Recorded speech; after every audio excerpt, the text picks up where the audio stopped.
What is up? What is up? Grand rising. Good morning. Salute. Top of the week. Mindful Monday. Episode 10, season 2. We're discussing Agent Vladimir. DJ Vlad, for those that don't know. And this weekend has been a very active one, to say the least. Getting myself situated. And as you come through, make sure to hit that like button. Put the notification bell on so you're not missing out when I go on live. I don't go on live regularly and often, so you're not going to be hearing too much of that beeping and bumping from me. But nonetheless, it's good to have the notification bell up there. As well, if you aren't a subscriber and you're interested in the content that I bring, please join in with the subscription. What else? Also, currently still not doing personal readings as of the moment, but please check the community section. That's where I post all of the information that I'm going to be doing with the channel. If there's any changes, when I'll start, if I'm going to start up again with doing the personal readings. Right now, I'm just going through my personal stuff. And so I may do, like, from time to time, mini readings on the channel where it's live. So if you happen to catch that, great. Also, I just did a all signs reading about 2 weeks ago for the May, or rather Taurus season. So definitely you want to look into that, because that has a lot of information regarding your sign. Remember, you're not just your sun sign, your moon sign, your rising, your Venus, and anywhere else that you find pertinent. So hold on a second, guys.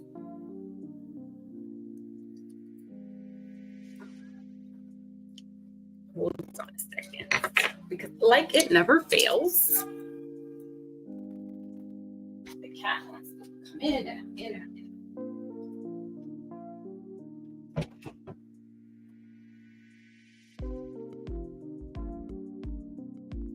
Okay.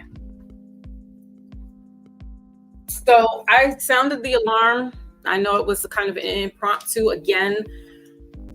I was sitting here yesterday, and mostly everybody that was tapped in and tuned in with the Kendrick and the Drake. I did go live last week. I think it was Thursday, and I had my husband up here and I had the boys up here, and we were chopping it up. This is going to be an open panel as well. So if you're interested in coming up and talking about today's conversation, please hit that link and you can come up. I will be dropping that in a little while. But first, I just want to go over what the conversation is, what the topic is today. And it's about DJ Vlad. All right. So on the 4th, which was Saturday, when all of this was going on between Drake and Kendrick, a lot of people have been chiming in. They've been speaking about it, whether it's through Instagram, whether it's through YouTube, whether it's through Twitter, or what's now known as X. Right. So everybody has an opinion. Everybody has something to say about it. I was kind of involved. I definitely was invested in hearing the diss. I didn't hear anything from Drake. I didn't listen to Drake's comebacks or his disses, but I did hear 2 of Kendrick's, which was Meet the Grams and They're Not Like Us. And I gotta say that They're Not Like Us is very catchy, but it's very telling. There's been allegations as far as Drake alleging Drake to be a pedo. So it's serious enough where it can cause bodily harm. we're not sure if this is all really just smoke and mirrors at this point. If this is, some people were saying that Drake purposely was feeding this information to Kendrick, that it was just something for media frenzy, whatever.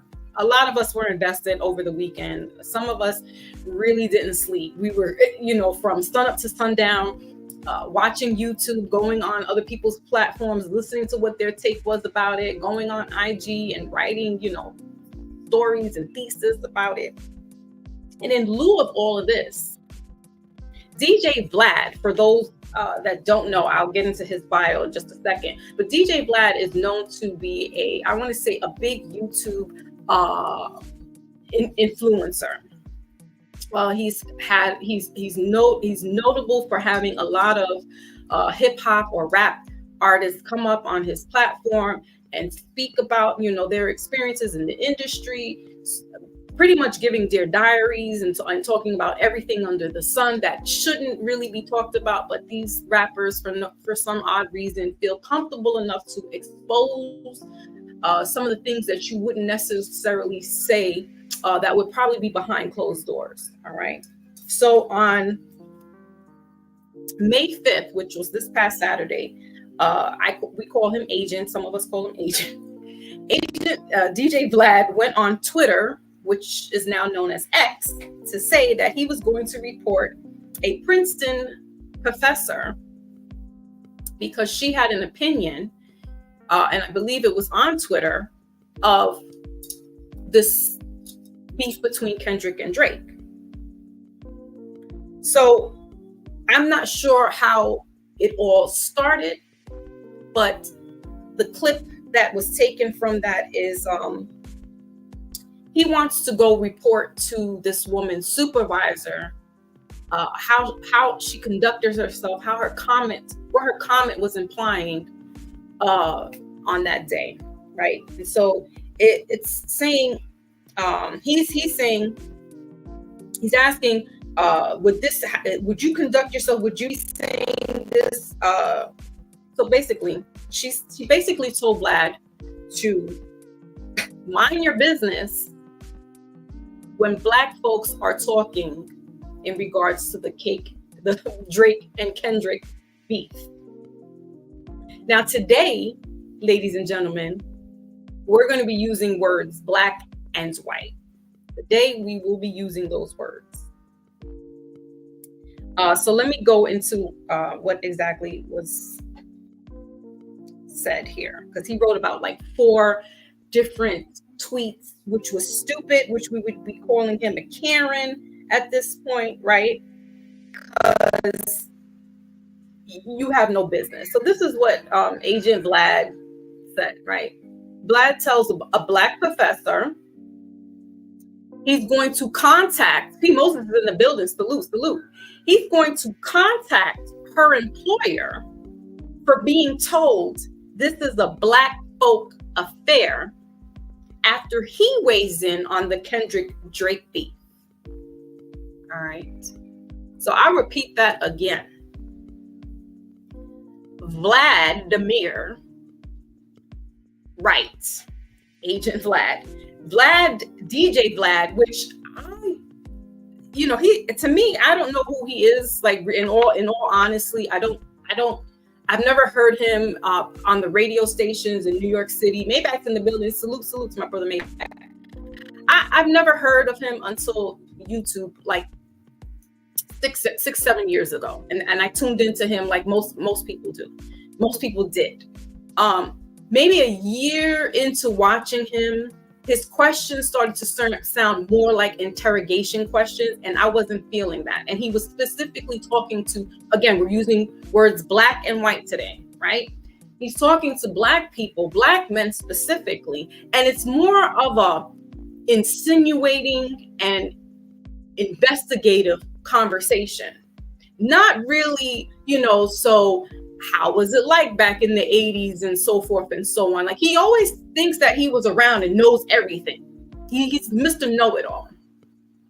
So Maybach's salute. Yeah, I never heard him DJ. Never. But we'll get into his bio in a second. All right. So salute. I got my brothers in the. I'm gonna drop the link down too. So we're gonna talk about this. If you guys are available, I don't, while he's in the building, salute. Interrogations, right? Salute.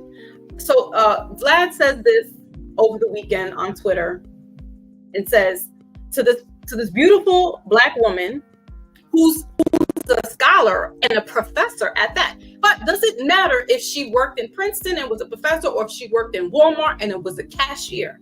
The fact that he had the audacity to go and put this on social media to say, I will go to your employer and tell them about you. This man is 50 years old, y'all. What? Anyway, he says, Vlad tells Black professor he's going to contact this woman's employer for being told this is a Black folk affair after he weighs in on Kendrick and Drake beef. Now, so what I'm assuming is that he did say something in regards to this on Twitter, or what's now known as X, right? And some of us feel that he has no business in our arena to begin with. So she's just calling it out as it is. Somebody did, so at least somebody got the balls to tell him, hey, mind your business. Don't you got enough of us in your cipher there to so, hey, you mind your business while A and B is having a conversation. So he didn't like that. He goes on to say on Twitter, don't change your words now. I guess she probably tried to fumble or, whatever the case may be. I'll be reaching out to @Princeton about this on Monday. He wrote this at 9:22 p.m. Saturday. He says, don't change your words now. I'll be reaching out to @Princeton about this on Monday. Then he goes on to say, good luck being a professor at Princeton. Again, I doubt the university supports their faculty telling non-Black students to shut the F up, he writes the whole word, about anything related because of their color of their skin. She wasn't talking to a student agent. She was talking to you. And no, she probably wouldn't talk to her non-Black students about something. Maybe she teaches African American culture. I don't know. But she's on her free time on a Saturday and involved in this beef like everybody else was. He continues, right? So now that's the second thing he writes. He's already written one thing about don't change your words. Princeton will be hearing about this. Then he goes on to say, I bet you wouldn't be telling this to tell the non-Black students to shut the F up. Then he says in the last tweet, it's called a permanent record. He puts in parentheses. Every university has one. I went to Berkeley myself. Berkeley is no Princeton, my friend, but okay, carry on, because you think whatever. Although Berkeley is prestigious, it's no Princeton. Let's make that very clear. People spew ignorant and bigoted comments at you publicly and then act like you're getting bullied when you get a response. Typical victim mentality. Go ahead and take that to Princeton. What he says, go ahead and take that Princeton out of your profile, sweetie. You just admitted it's not even true anymore. LOL.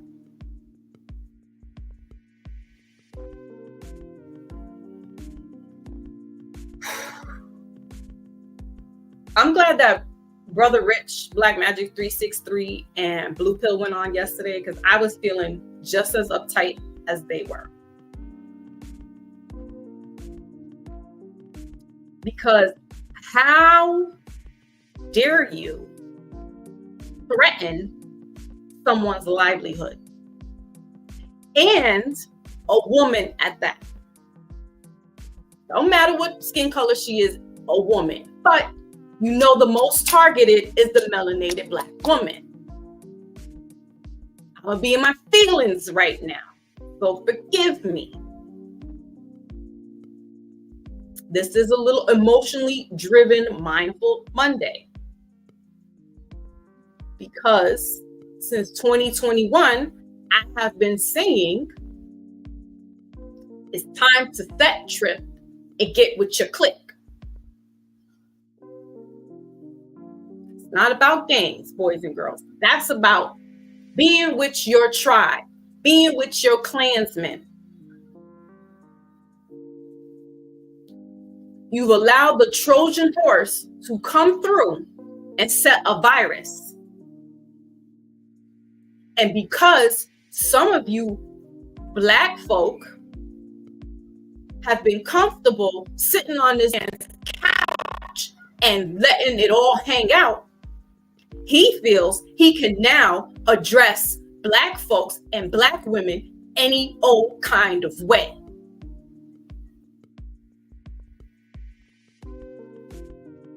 He went to disrespect Honorable Louis Farrakhan, however you like him or not. But the fact that he disrespected him by calling him an anti-Semitic a couple of years ago, that Lord Jamar had to step to him. And Vlad said, I'm still not apologizing. This is what the Honorable Malcolm X, bless his soul and may his soul continue to rest in peace. Because that's my Baba. And we're in Taurus season right now. We're in his birthday month. I will exalt and honor that man right now.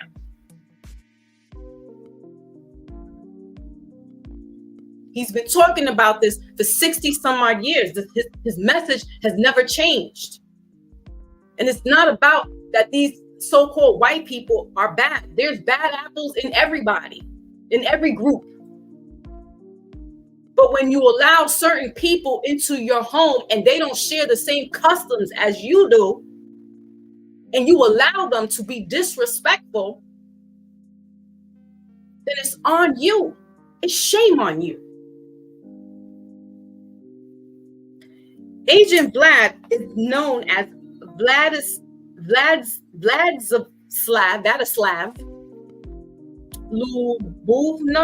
Lubovny. I don't know how to pronounce his name. He was born June 28th, 1973. So he's going to be 50 come June, and he's a Cancer. So emotions, all right? We don't claim him. Us Cancers, we don't claim him. Anyway, he is a Ukrainian American. So I don't know where he was born at, but he was born in Ukraine. All right. Again, Trojan horse. He's an interviewer, a journalist, and former DJ. Don't know what he DJed, but they got him up there. He probably was DJing out in Europe somewhere. All right. He was the creator of the news website VladTV.com and a YouTube channel host of entertainers and celebrity figures. Bullet Gotti's in the building, salute. Voodoo's in the building, salute. Ultra's in the building, salute.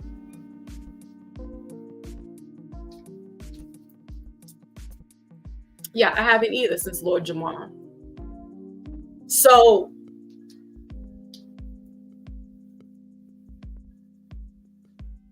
this man goes publicly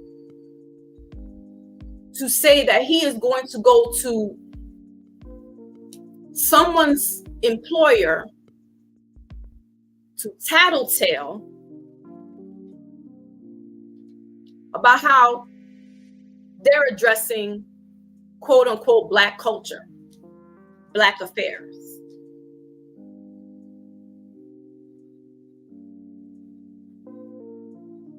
If the shoe was on the other foot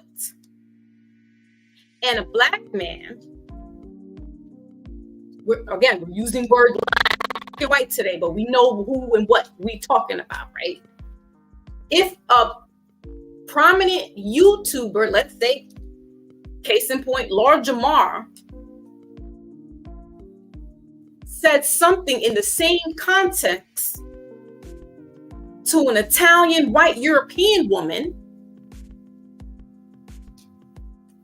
off with his head. There'd be a witch hunt for him for days. He'd be canceled on the spot. See how that works? And we don't want to make it a tit for tat, but we need to face reality. We've been in a slumber for a very long time. And you're getting rocked to sleep with every little thing that shines in front of you. Oh, they're saying Drake and Kendrick is a distraction. No, it's not. You letting it distract you. If you don't know what's really going on out here, you're the fool. That's not a distraction. That doesn't take me away from anything that I do. It's just food for fodder. I just sit back with the popcorn like Michael Jackson watching the show. It's a deterrent, though. It will deter you from certain things that are happening. But if it's a distraction, and know the difference, distraction means it's taking you completely off your path. A deterrent means it's just a roadblock and you can get around this and you can get back on your path. But if you are so distracted, they're using that word distraction like it is an everyday, it's everyday thing now. You don't know the difference between distraction and deterrent. If you're letting that distract you, you're the fool. It shouldn't take you away from what you're supposed to be doing on a day-to-day. And it shouldn't be taking you away from reaching your higher self. Again, as I said, there is a spiritual warfare going on. Kendrick and Drake are showing you. They're showing you who the true Hebrew is. Y'all worried about the real little back and forths of it. But you're missing the point that he's talking about something about this man. He's making allegations of this man doing things that R. Kelly's in jail for. That's a problem. We're in that karmic year right now. We're in the year 8. All this stuff is going to be coming out. And it should not worry you, but it should make you think more and more than glorifying it. You should not be putting these people on the pedestal anymore. Agent Vlad should be canceled, should not be standing. I mean, listen, yeah. Because this is a low level. This is low level, low hanging fruit activity here. To go on social media to say that he's going to go to somebody's job and make a complaint. When this person, she's on her free time and she's talking freely. Now, I don't know exactly what she was saying, but it don't look like she was disrespecting him specifically. She just said, mind your business when Black folks are talking about Black affairs.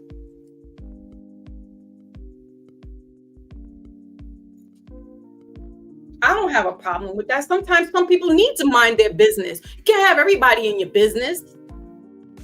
But that's just it. You done allowed this entity into your home. Lord Jamar had to learn it the hard way. Godfrey had to learn it the hard way. You done got relaxed with him. And he showed you his teeth. He showed you his hand. Salute to everybody coming through. He showed you his hand. Now he goes on to disrespect a Black woman. Whether she worked at Target, TJ Maxx, Publix, or Princeton University. He's basically saying, I'm coming for your job. You're not going to have one. That's taken away from her children, her bread and butter, her family. That's cute. That's funny. No more haves and have-nots like that. This is a telltale sign right here between Kendrick telling you about this one cosplaying,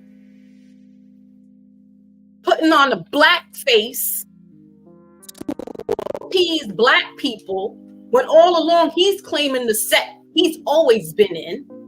He took his bar mitzvah. What little Black boy does bar mitzvahs? We just get birthday. It's the same shit. But theirs is a rite of passage. Theirs is religious. Theirs is something else. That's why Kendrick came out with the song, They're Not Like Us.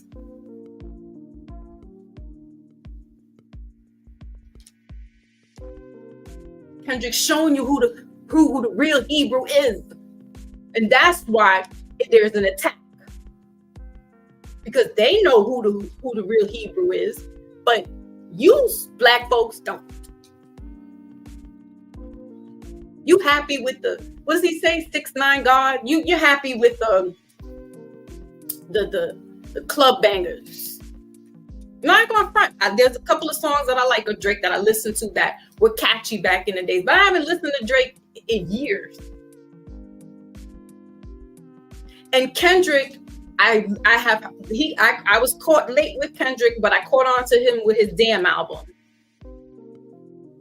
And that's when he was telling you who he was. I got DNA, right? I got royalty inside my DNA. He said this years ago. But because it's not jiving in the club and in the strip joints, it's not really hitting. But he's coming with that Tupac Amaru spirit. He even put in his song 616, which is Tupac's birthday. He's resurrecting Tupac. Jimmy, Wheelchair, Drake, Arbery, whatever he wants to be called, used Tupac's voice and got sued. Kendrick don't need to use Tupac. He got the spirit of Amaru in him already. He's telling you this. Salute to everybody's coming through. I cannot believe we got 72 in the building. Well, hot damn, I mean. Woo. God is good. God is good. But again, let's not get caught up in the semantics of things. I'm a little excited right now. It usually never hits this big, but salute. Yeah, so I'm gonna be a little passionate. I'll probably be in my emotions because this man disrespected a woman.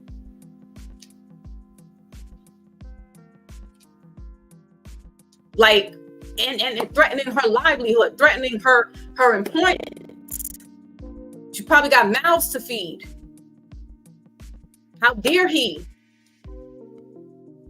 So what she said, let this be between black people. What is your problem? You got enough of black people sitting up on your table anyway. What is this one little comment from this one black woman going to do that's hurting you and your feelings? The inclusion of it all. He's another Drake.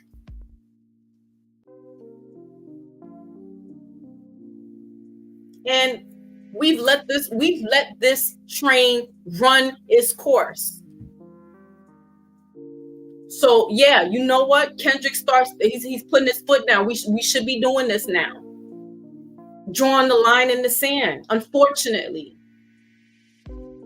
Because we're choosing and picking battles of stupid shit and not realizing, yo, we didn't see half of the stuff that's going on. But Kendrick, like, yo, this dude got teenagers.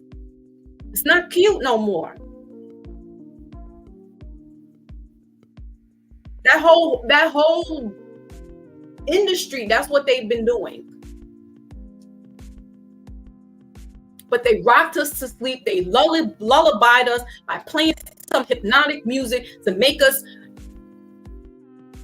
distract us from what's really going on. And when people come out and say, yo, I was a victim, or I have been this, that, and the third, we're not fighting for these people.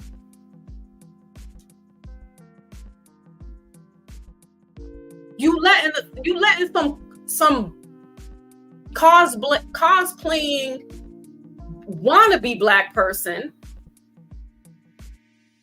get a hold of you because his beats are dope.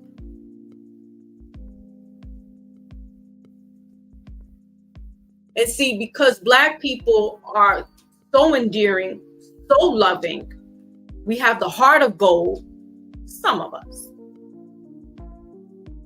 We'll accept everybody in. Because we don't really cast judgment.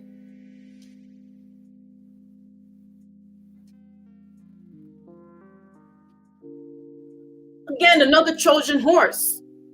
This boy told you, I did a bar mitzvah. Not you. But my phenotype is. So I'm going to play along with the okie doke, and that's how I'll get my money. They've been doing this for years, dear Black people. They use your likeness and they use it against you. And it's the Black American person, man, woman. You don't see any ethnicities or any other groups of people imitating, emulating, perpetrating, but the Black American person. You got Asians hip-hopping, breakdancing, using their hands. They're not imitating an Ethiopian. They're not imitating a Russian. I mean, even down to the R&B, the blues. It's not just rap. The whole Black American culture, the music, the way we speak, our stance, the way we dress. We don't need to don on African pieces. We know who we are. We can be everything and anything. But the world gravitates towards the Black American culture. And again, today we're using words like Black and white. I'm not debating. I know who and what it really is. But the world uses those words. So today we're going to use those words. The brown and Black American. They're other groups. You don't see Brownsville or Bensonhurst Hasidic Jews dressing up and speaking and dancing and doing what the people, brown and Black people in the Bronx and Harlem are doing. You don't see it.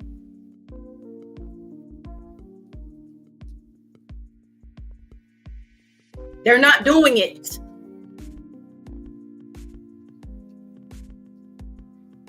And yeah, don't come at me with but the girls, they wear their wigs and the weaves and the nails and the European stuff.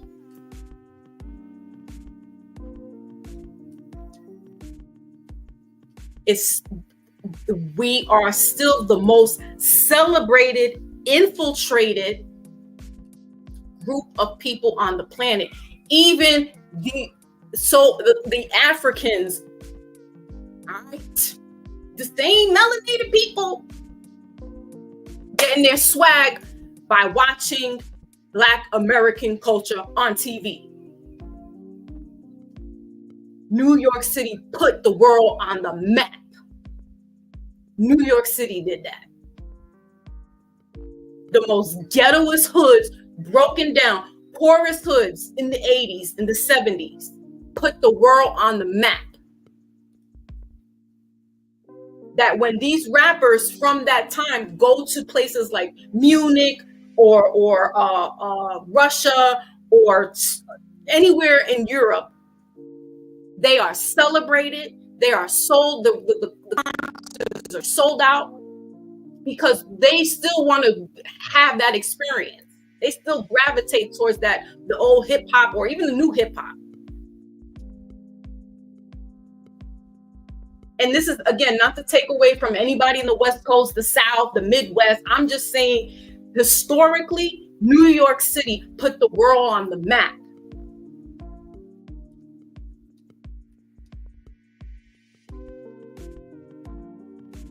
And so New York City opened the door so that everybody else can fly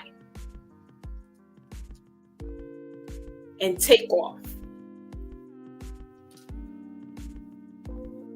And so now you have this invader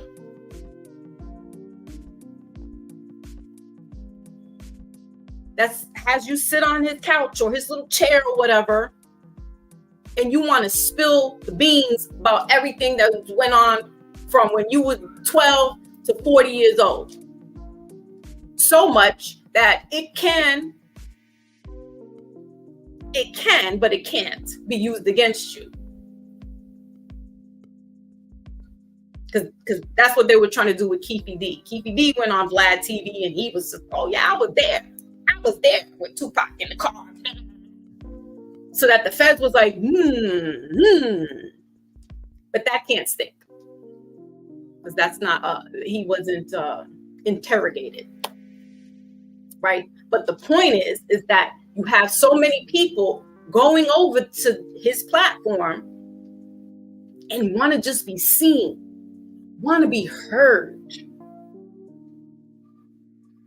to where this man could now feel so comfortable that he can address a Black woman who he doesn't know randomly and says, I'm going to report you to your employer.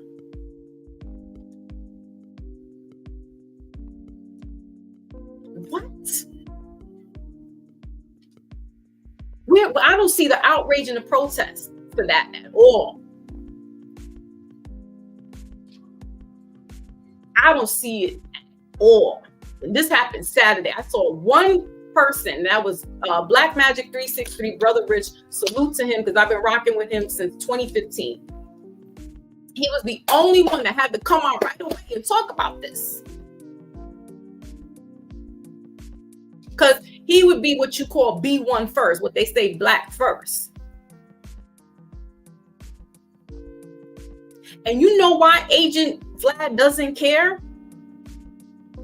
Because he knows that the government doesn't care about it's Black people. Because you don't know that you're not Black.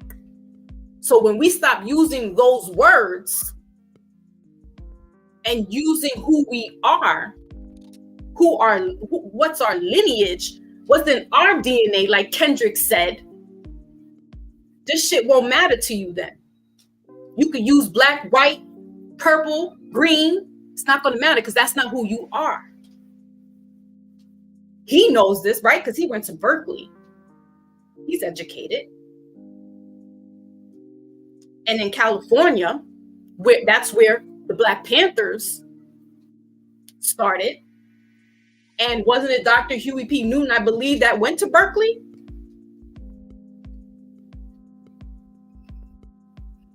Been fighting for this cause from that point. Don't think that this man doesn't know who we are. The world watches. The world knows. But we get caught in the semantics of black and white. And then it hurts our feelings when they're calling us this. You've been reclassified 5 different times. You were colored yesterday. You were black today. You were Negro 5 years ago. You was African American 10 years ago. You letting them reclassify you and you letting them tell you who you are?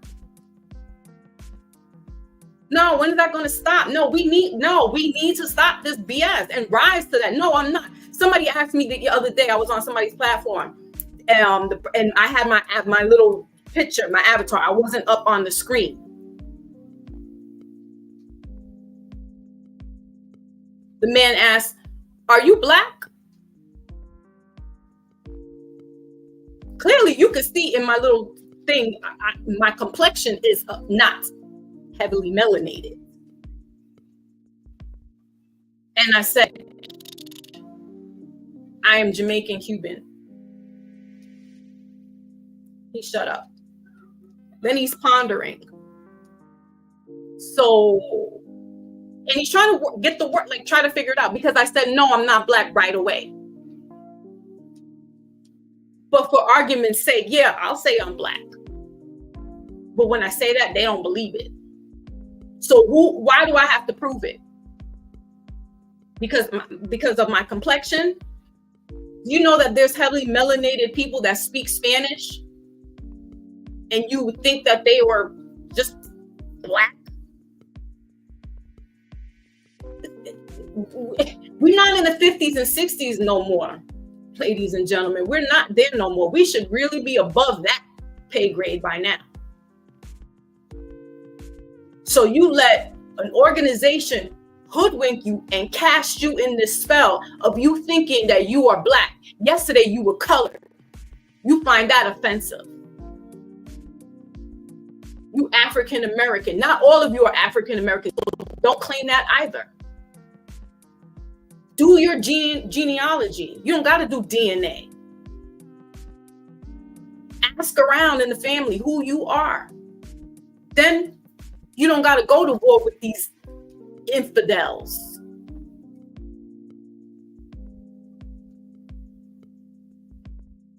People protesting Columbia in the campus out here in New York City, sitting out protesting against the war, Palestinians and so forth and so on. Hey, you do what you want to do. But I tell you this, there's crimes of humanity here in the States. And I don't see people going to Michigan and protesting and sitting outdoors for hours and days on end in Flint because there's still a water crisis. And that's not to take away from the people that are being, taken off, taken out of this world over there and in Gaza and all that. But we got our own battles here. You're not going to Detroit, Michigan and protesting or trying to build those warehouses up and make them into something and give us sustainable living and give back to that community. There's no protest for that. There's no protest for Skid Row out in California with the homelessness, standing out there and going to those government officials and protesting. But we're protesting something that's really, we don't have, you take your behind over there and you go help out. But you sitting down on the grass and protesting about it, it's not, I mean, honestly, again, we're not in the 1950s no more. Get up and do something about it. Be about it. If not, but the Honorable Malik El-Shabazz said, if you don't stand for something, you'll fall for anything. And he's proven it over and over again. You do what you like. I'm not here to sway and make anybody change their minds. I'm just giving my honest, humble, gut-wrenching feelings and opinions about this agent that went disrespectful for no reason. Because had the shoe been on the other foot, or had she said something about his religion, because they cancel you as soon as you start speaking about their religion, which has been co-opted, because honestly, that's our religion. If you want to get into all the nitty-gritties of it all.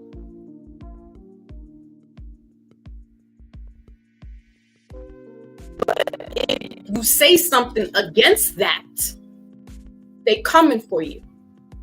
You can't even say it on social media without them timing you out. But here, this man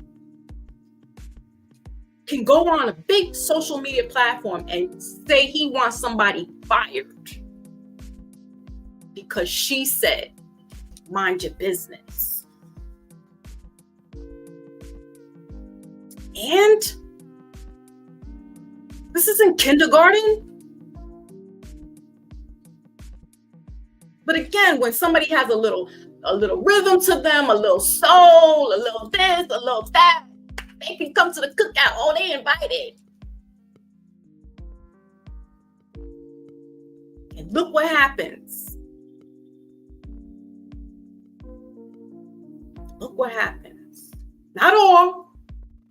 This is not to put all of them in the basket. But for the majority, when we feel comfortable and we feel somebody's cool enough, we embrace them, we accept them, they know how to do the Dougie, they know all the fly lingo, they then can sneak this and throw racial slurs at you. Oh, but my coworker is. Oh, but my cousin is. Oh, but this and that. It doesn't matter. They're culturally bred different from you. We're not taught that. We're taught, be mindful about them. Be mindful what you say. Mind your manners. Speak when spoken to. These people don't have no filters. They're not taught with manners. Some of them still got caveman mentality.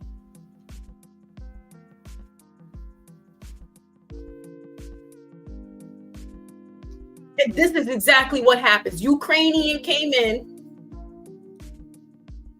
Ain't that the Caucasus Mountains? Then came in.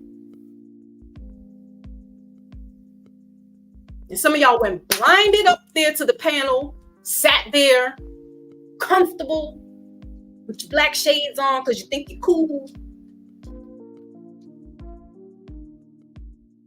And all along, he's just listening and listening and listening. So he could then make a sneak diss about Louis Farrakhan. Make a sneak diss to this black woman.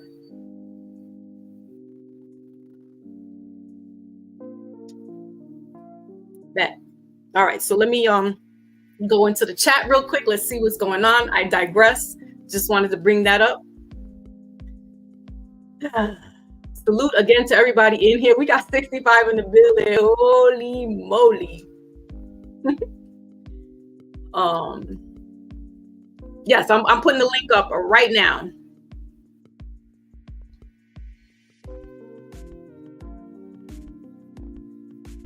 So Maybach says rap beef is manufactured Drake and Kendrick on the same record label. I mean, yeah, that's a rumor too. That's what they're saying now.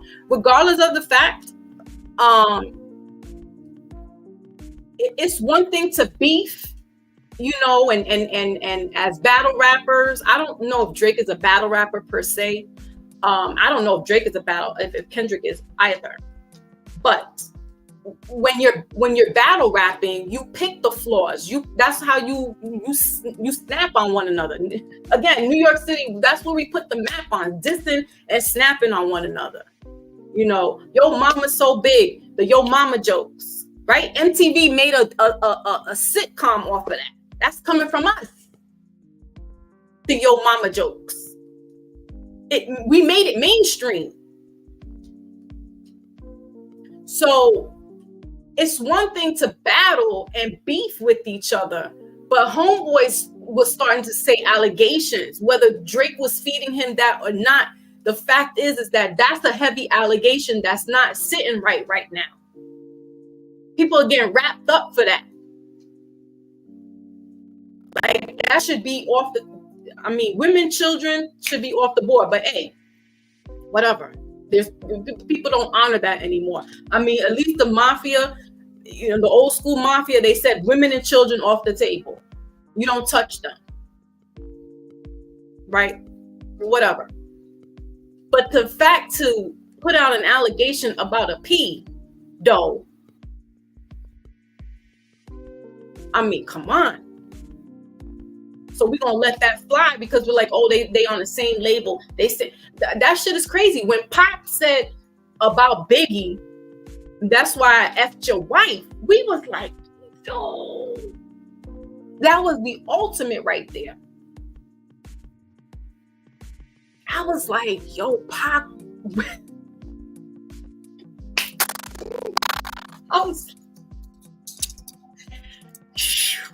Pac said this back in 1920, almost 30 years ago.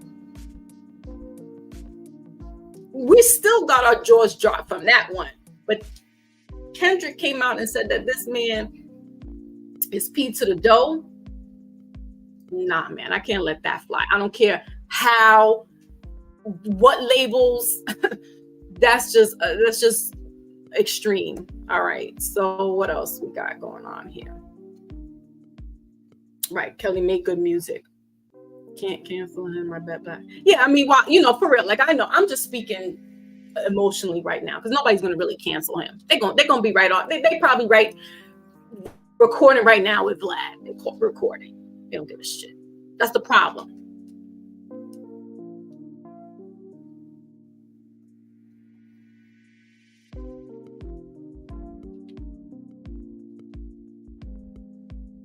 Phoenix is in the building. Salute.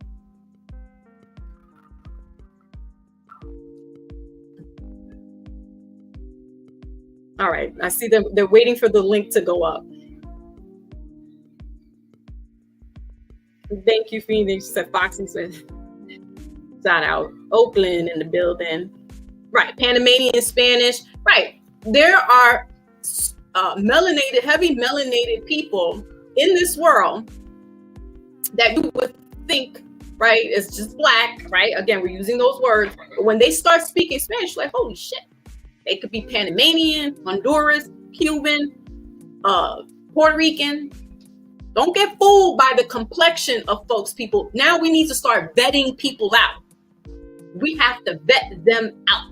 Because again, like the old saying goes, all skin folk is not kinfolk. And remember, back in the 50s, 40s, 30s, if a black woman was impregnated by either her slave owner or just some white man, you know, whatever, she carried that baby.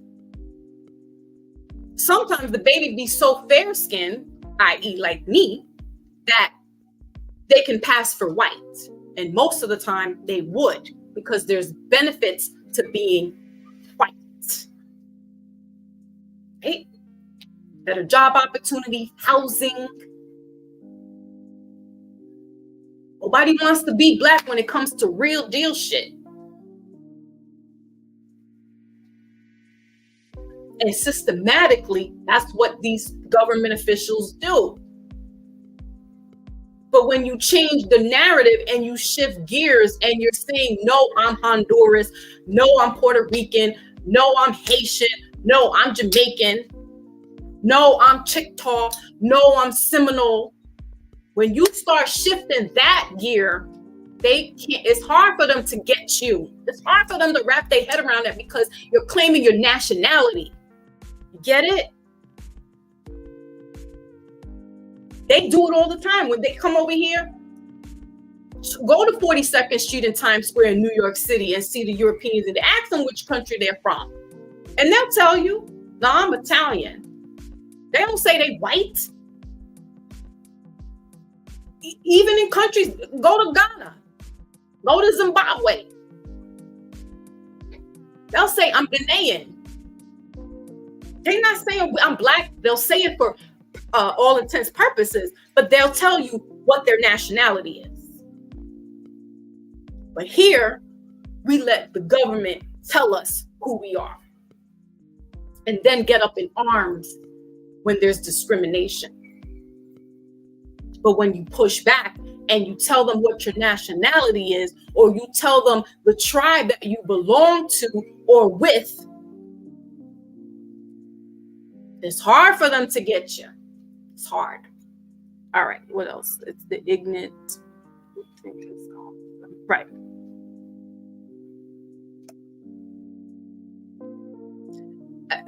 You know, as far as I know, Ultra Flint, it might have gotten a little bit better, but it's taken years. And when did that happen? 2014? The whole agriculture system over there is messed up. I mean, and hell, Katrina, they got hit again right now with another flood. But the outrage and the pour out for those people that were heavily hit in Katrina, you know, the protests, you know, and heavy is the head that wears the crown. And I'm not saying, you know, be out there and be superhero, superwoman, you know, but I mean, shit, somebody got to do it. And Malcolm did it. And yeah, it's a sacrifice. And he died broke, tired, hurt. But he's like, listen, I'm putting this all on my back because we got to stop the madness. We got to stop the nonsense. And he is the only one to take it that far, go across to the continent and say, listen, we got to bridge together. And it's not about fighting them, because he gave up that ghost. Once he realized, and he took his Hajj and his pilgrimage, and he realized, hey, look, it's not what these people here in America are telling us. Because there were lighter skinned complected people that are Muslims who realized that he had to change his tune. So he focused back on himself and his people and said, listen, we got to get it together. We need to merge and make commerce and get this, get our shit together. We're not going to worry about them. As long as we do what we have to do and move in accordance, there shouldn't be any problems. That was a problem, because now he's going across seas and trying to bridge some stuff. And the powers that shouldn't be are like, oh, no. Right? So that's just one man. Imagine if a collective does that. Imagine.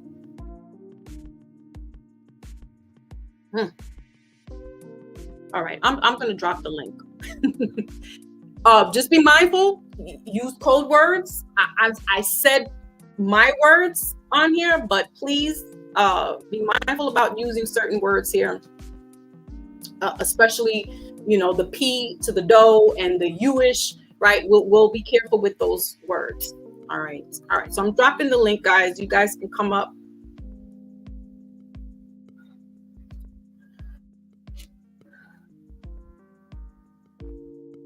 Right? Where's the notice how some people put up their avatars or their little pictures, the Palestinian flag and stuff like that.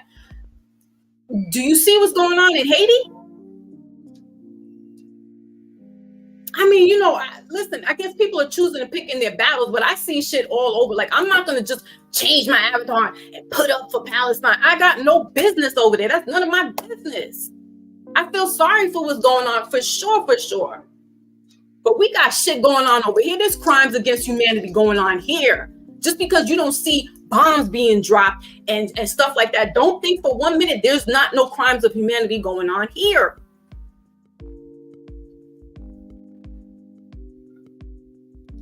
Oh, because they're black people too, and yeah, sure, the world.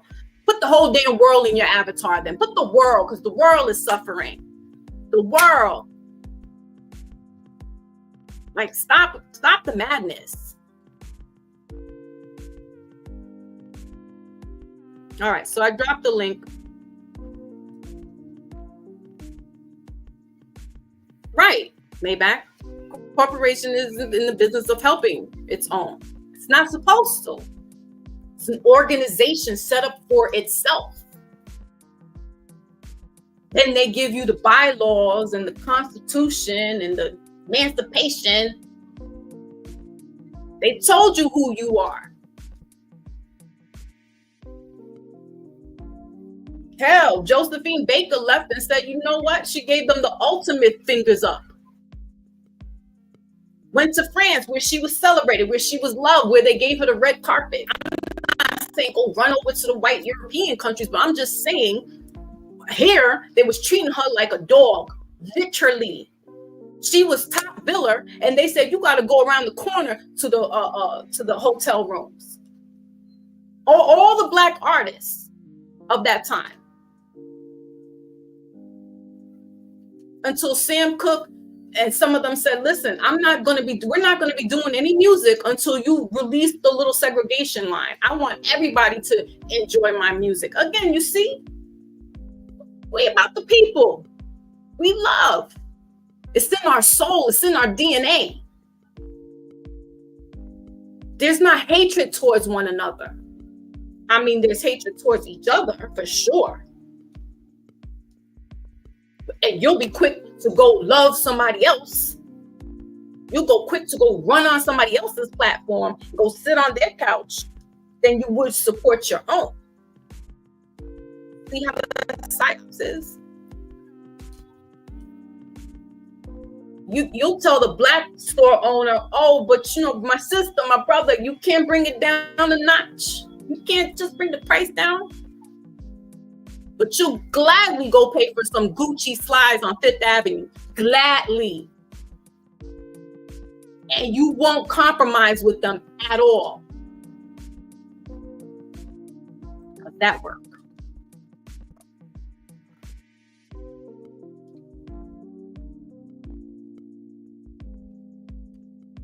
Again, not saying, we got our hangups here. We got our hangups. We got our faults.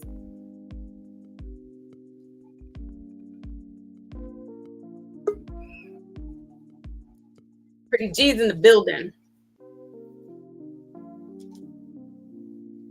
Is that my pretty gangster?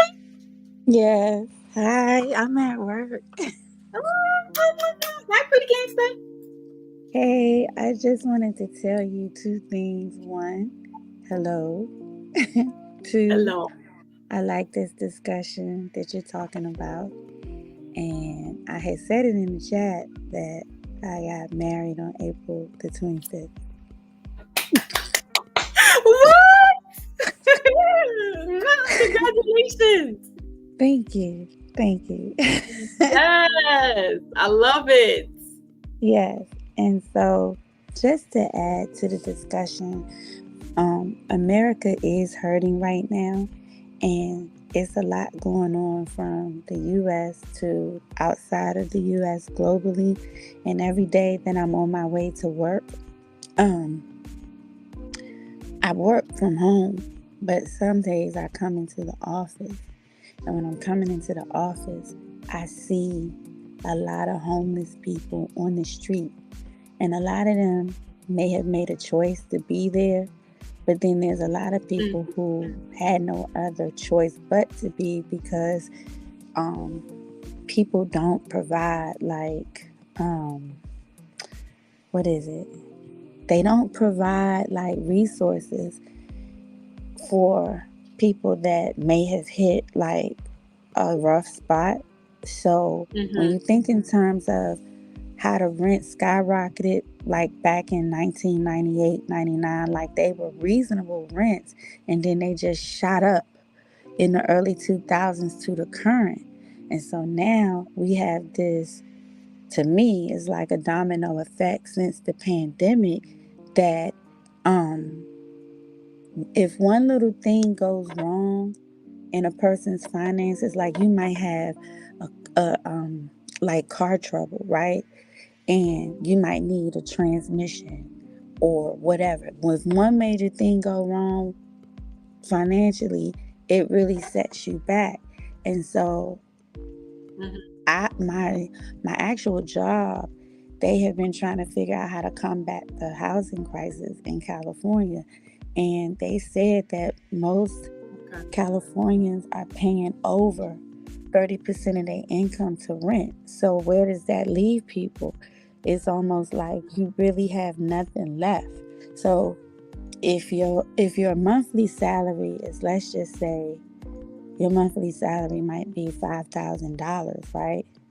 Well, by the time you pay rent, if your rent is like $3,000 or more, that's pretty much like your whole check.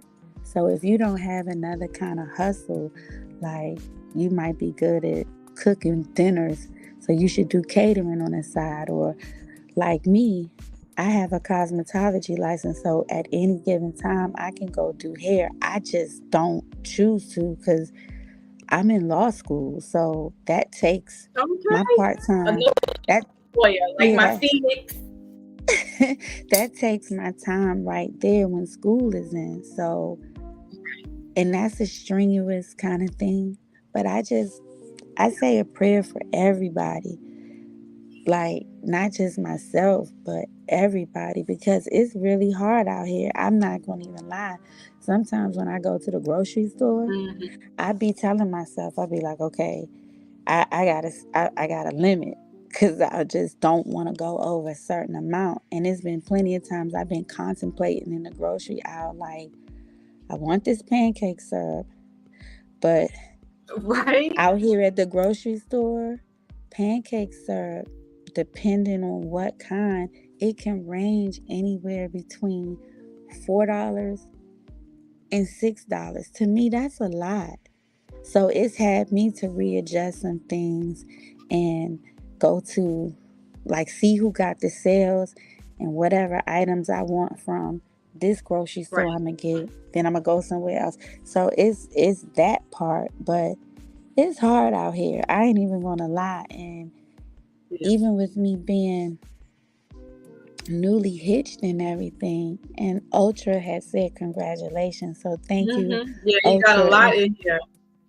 Thank you for the congrats, because it's a whole different responsibility when you become a wife. It's different. It's not like it's different from that girlfriend stuff. That wife Right. role holds a whole different kind of weight. And so I just want to say that I want everybody to just keep whoever they worship to, God, Allah, Buddha, whatever, just keep him first and just keep doing the best that you can, because at this point it's a couple of people I follow on YouTube.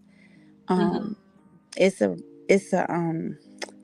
he's real good at banking and financing. I think his name is Richard Fain, Fain, Okay.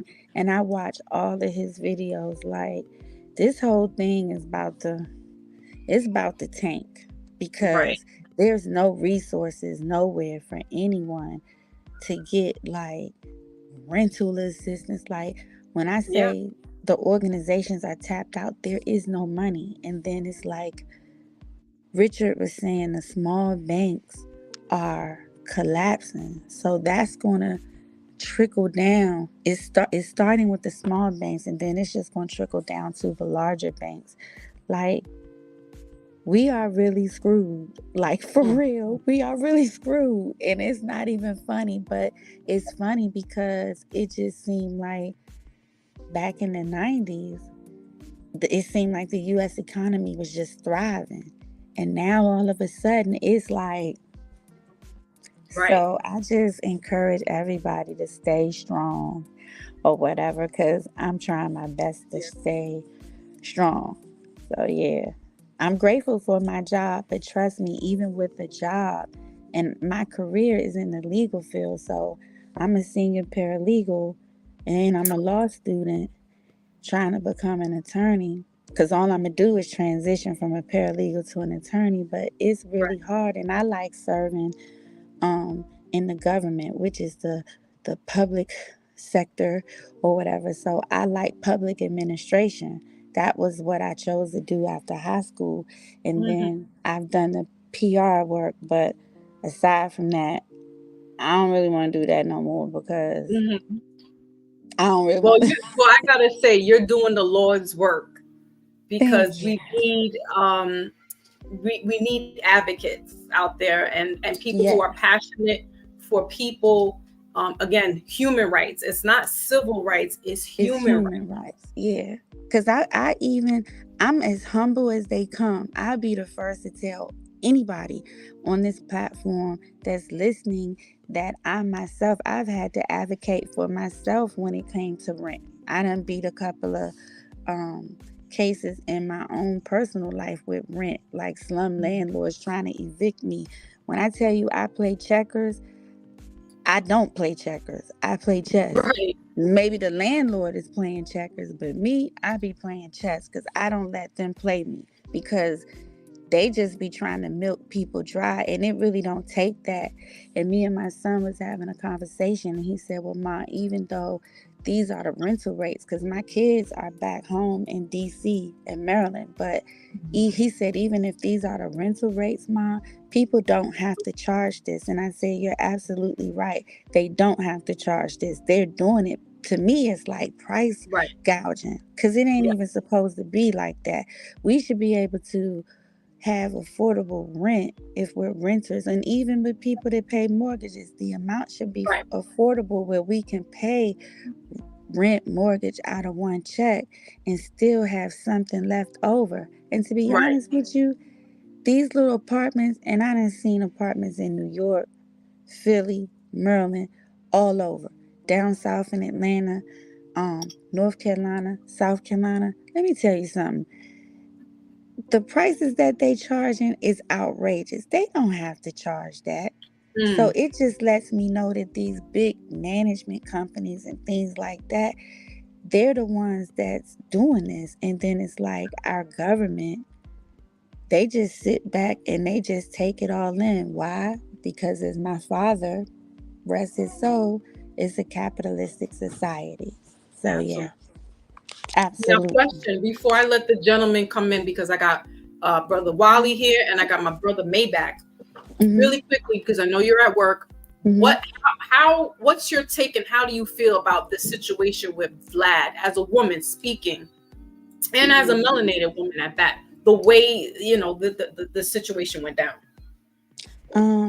I think that it's not right because, like I've heard Doggy Diamond say on his platform, salute to Doggy Diamond. Salute to Doggy Diamonds. I love you, Doggy Diamonds. You are like the realest on the realest on YouTube. You and Gene. He sure is. He put me on blast one time. I was like, damn. Yeah. He called me out. I was like, yes, salute to Doggy Diamonds. I love Doggy Diamonds. Vlad really doesn't have. He has a large platform, yes, but he really can't speak to the culture for real. And to try to get that woman removed or terminated from her job, that's really low. That's as low as you can go with that. Like, right. That's not right. And she shouldn't be terminated from her job just because she presented her perspective. I'm not even going to call it an opinion. She presented her perspective, and she shouldn't be getting terminated from her job. And for the record, my youngest son is 21, and he said, Mom, Vlad is really the popo. I'm glad he sees it at an early age.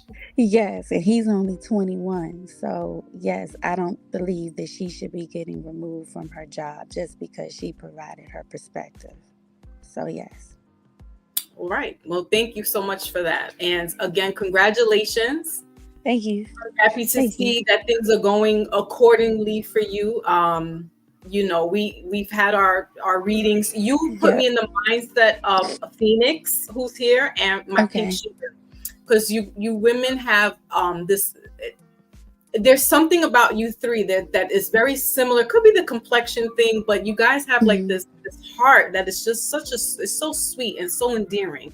And I love you for supporting me and trusting me with what is to come in your life. And again, I'm happy for you.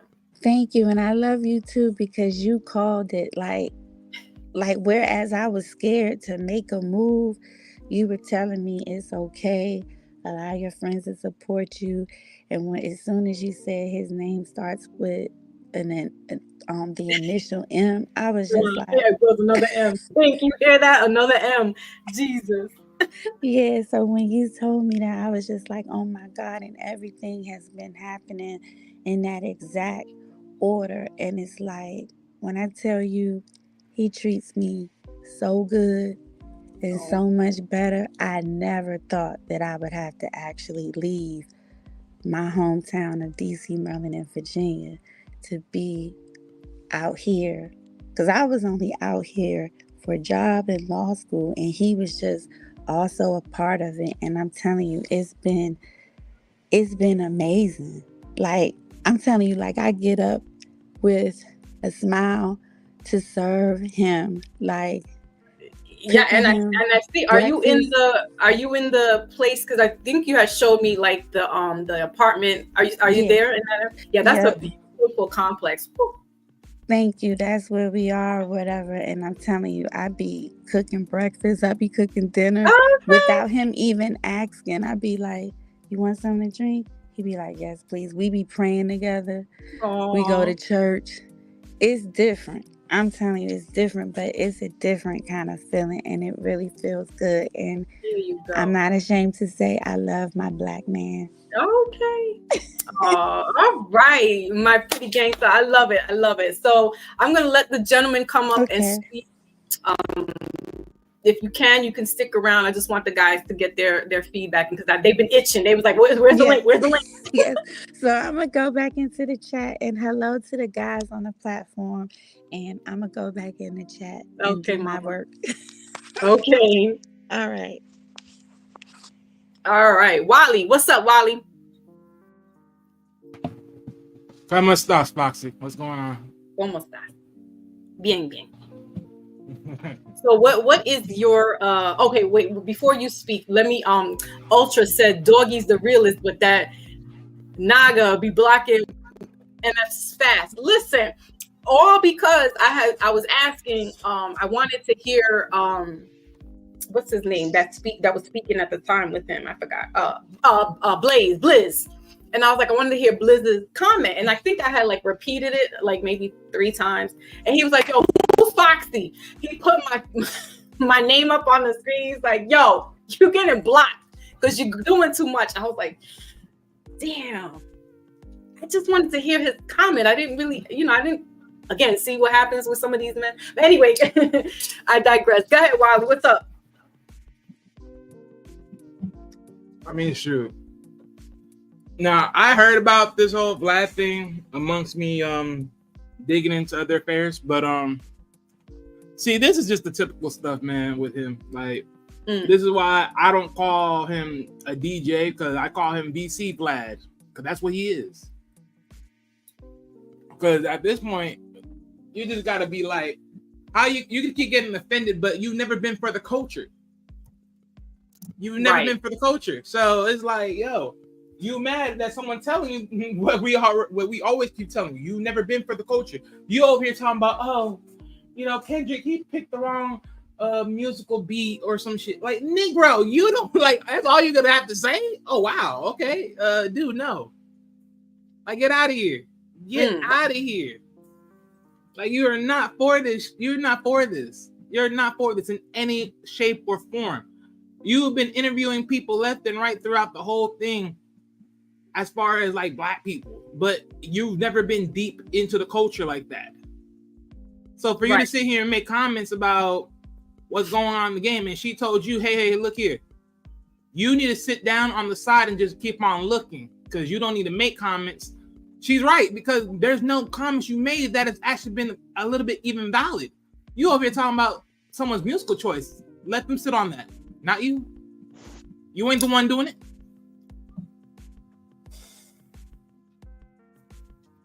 Point taken. But Maybach, I mean, what you got, Maybach? Oh, good.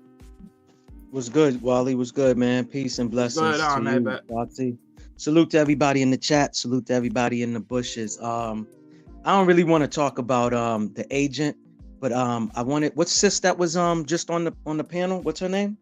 Pretty Gangster. Oh, Pretty Gangster. I wanted to kind of not rebuttal, but I wanted to say something.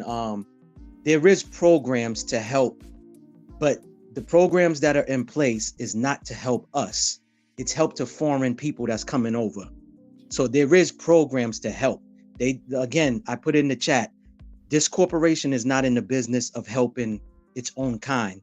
They're in the business of helping outsiders, if that makes sense. I don't want to go too deep into that, but you should, I don't know where she live at, but we should see what's going on with, people coming from different places coming into, this country or whatever. So there is programs in place, but it's just not for us. That was a long time ago when they was helping, us. But going back to what you were saying, Foxy, it's the truth. I'm seeing people that, to me, it don't matter where they come from, what color their skin. I see people protesting. Boston PD was arresting a bunch of college students on their own campus for protesting peacefully, not causing no riots, not doing anything crazy. And you know who they protesting for, what's going on over there. But I'm happy that you brought that up because, there's a few of us who starseeds who know what's really going on in other countries. Haiti is upside down and it's in a disarray, but it's not the Haitian people that's doing that. That's what the news might be presenting, but it's this corporation in France that's really been controlling and occupying Haiti ever since they got their independence. Again, this ain't facts, this is opinions, but we on a platform, so I would say allegedly. But you know what I mean? Yeah, it's just crazy. You know what I'm saying? But there is a lot of stuff, like you said, there's things happening here. So before anybody try to help somewhere else, you got to help yourself. It's just like, if you don't love yourself, how can you love on someone else? You know what I mean? So we need to, you know, work on what's going on here before we try to fix everything else outside of that. But you know, I digress. I'm gonna fall back. Real rap. It's passion, people. It's passion. It's not me yelling or shouting. It's just passion. That's all. Right. Exactly. That's why I was like, I may come off a little emotional today, but it's coming from a place of love, passion, and you know, you don't want to talk harp on with Agent Vlad, but you know, this is a woman here. I'm a woman, and so the fact that this man felt that he can blatantly come out and say he was going to report, I mean, that's bananas. It's absurd. And you know, if it was the shoe was on the other foot, Brother Maybach, and say it was a melanated man and a high profile melanated man, and told a Caucasian European girl, hey, you know, mind your business, Becky, right? Or Karen.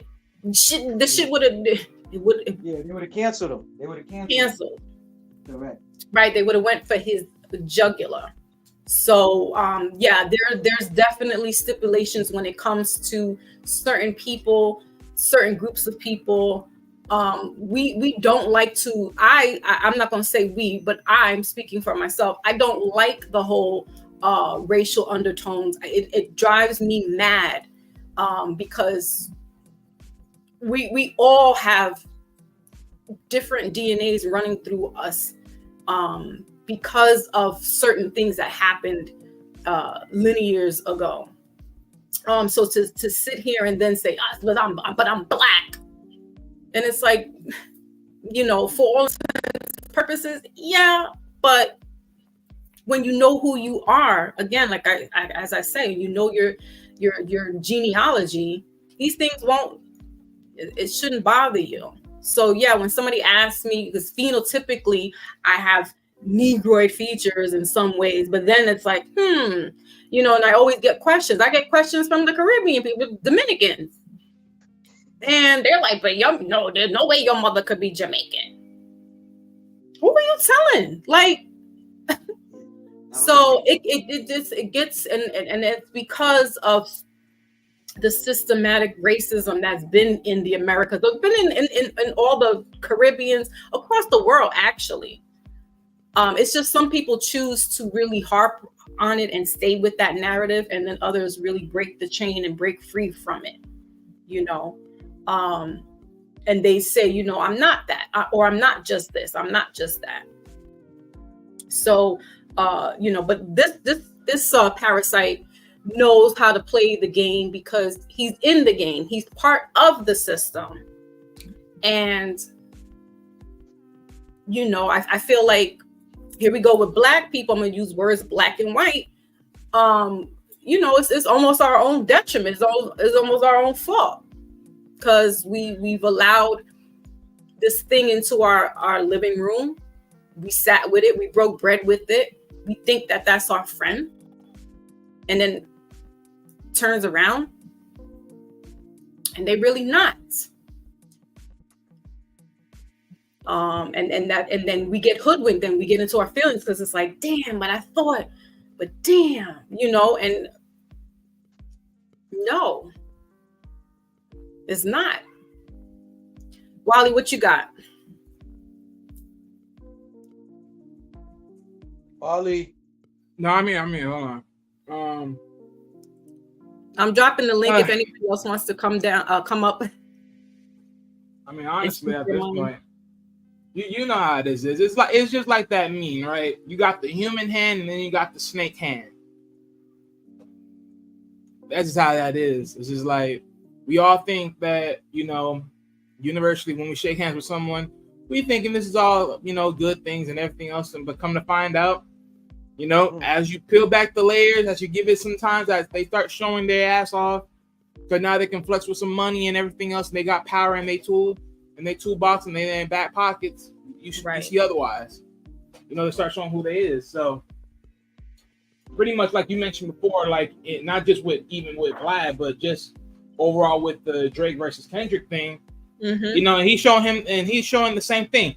That last one that he did with the not like us. Oh, that was perfect. That was a historical with like a club banger and pretty much an anthem mixed in one song.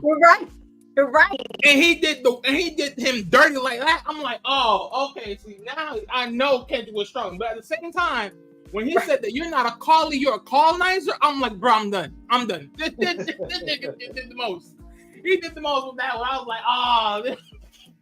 But yeah, it goes to show you again, like, no matter how you say it, it still shows the same thing. This is why I keep saying Drake is not for the culture. He's just not.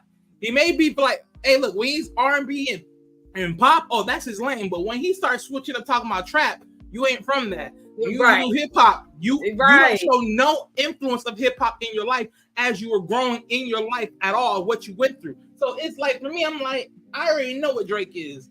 It is what it is. But to sit here and say that this nigga is a top hip hop artist or this and that, get the fuck out of here. Get the fuck out. So Black Moses, I hear you, Wally. Agree. Black Moses says this is a farce. Why are we giving Vlad so much power when we do the same thing to each other? Yeah, I mentioned that. I said that. But the fact of the matter is that this entity went on a public platform, and then it's saying, "I'm coming for this woman's job." Like, no, we've been letting this dude rock out for years. We didn't say nothing. We didn't really push back too much when he said something with Louis Farrakhan, right? There wasn't too much pushback. But then it's like, when do you start to push back then? When do you put the line? And you got to start somewhere. And you know what? Yeah, even though we do it amongst each other, we still could correct each other. And that's where the ban should be. But when we then let outsiders start to say certain things and get away with it, there's no pushback. We won't correct them, but we'll correct one another real quick. And that's not right. We got to give the same smoke that we give to each other to them. It's time to grow up. It's time to listen. All that shit was cute back in the days. It was fun, whatever. We let it slide. We laughed it off. We took a few shots with it. But now it's like, listen, enough is enough. And we're getting older. This panel, especially with me and Maybach, we're close to our 50s. We're not letting a lot of shit slide anymore. Like we're old enough now. We're wiser now to know better. The young folks, I mean, shout out to Pretty Gangsta's son who's 21 and realize that the young ones see it. But it's that middle ground there that's letting it party and bullshit. No, like we getting a little too old to let certain shit slide with certain people. And this man who's from Ukraine, he's a Ukrainian the president of the United States sent billions of money to that country. There was no pushback for that either. That's what I'm saying. When do we draw the line with certain things? I digress.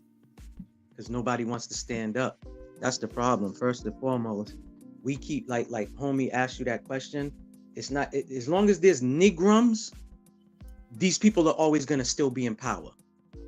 As long as there's Negrums, these people are always gonna be in power because you got Boozy, you got a whole bunch of people that's been repetitive on going on the Agents platform. And it's just like, yo, why do you see what I'm saying? It's like somebody black wants to interview you. You want to overcharge the person. You know, they don't have a certain amount of subscribers or following for you. but you'll quickly go on the Clear Folks platform, and that's the problem, dog. With no problem. People want to sit, and that's the problem. It's the same thing with hip hop. These execs are not even from the culture.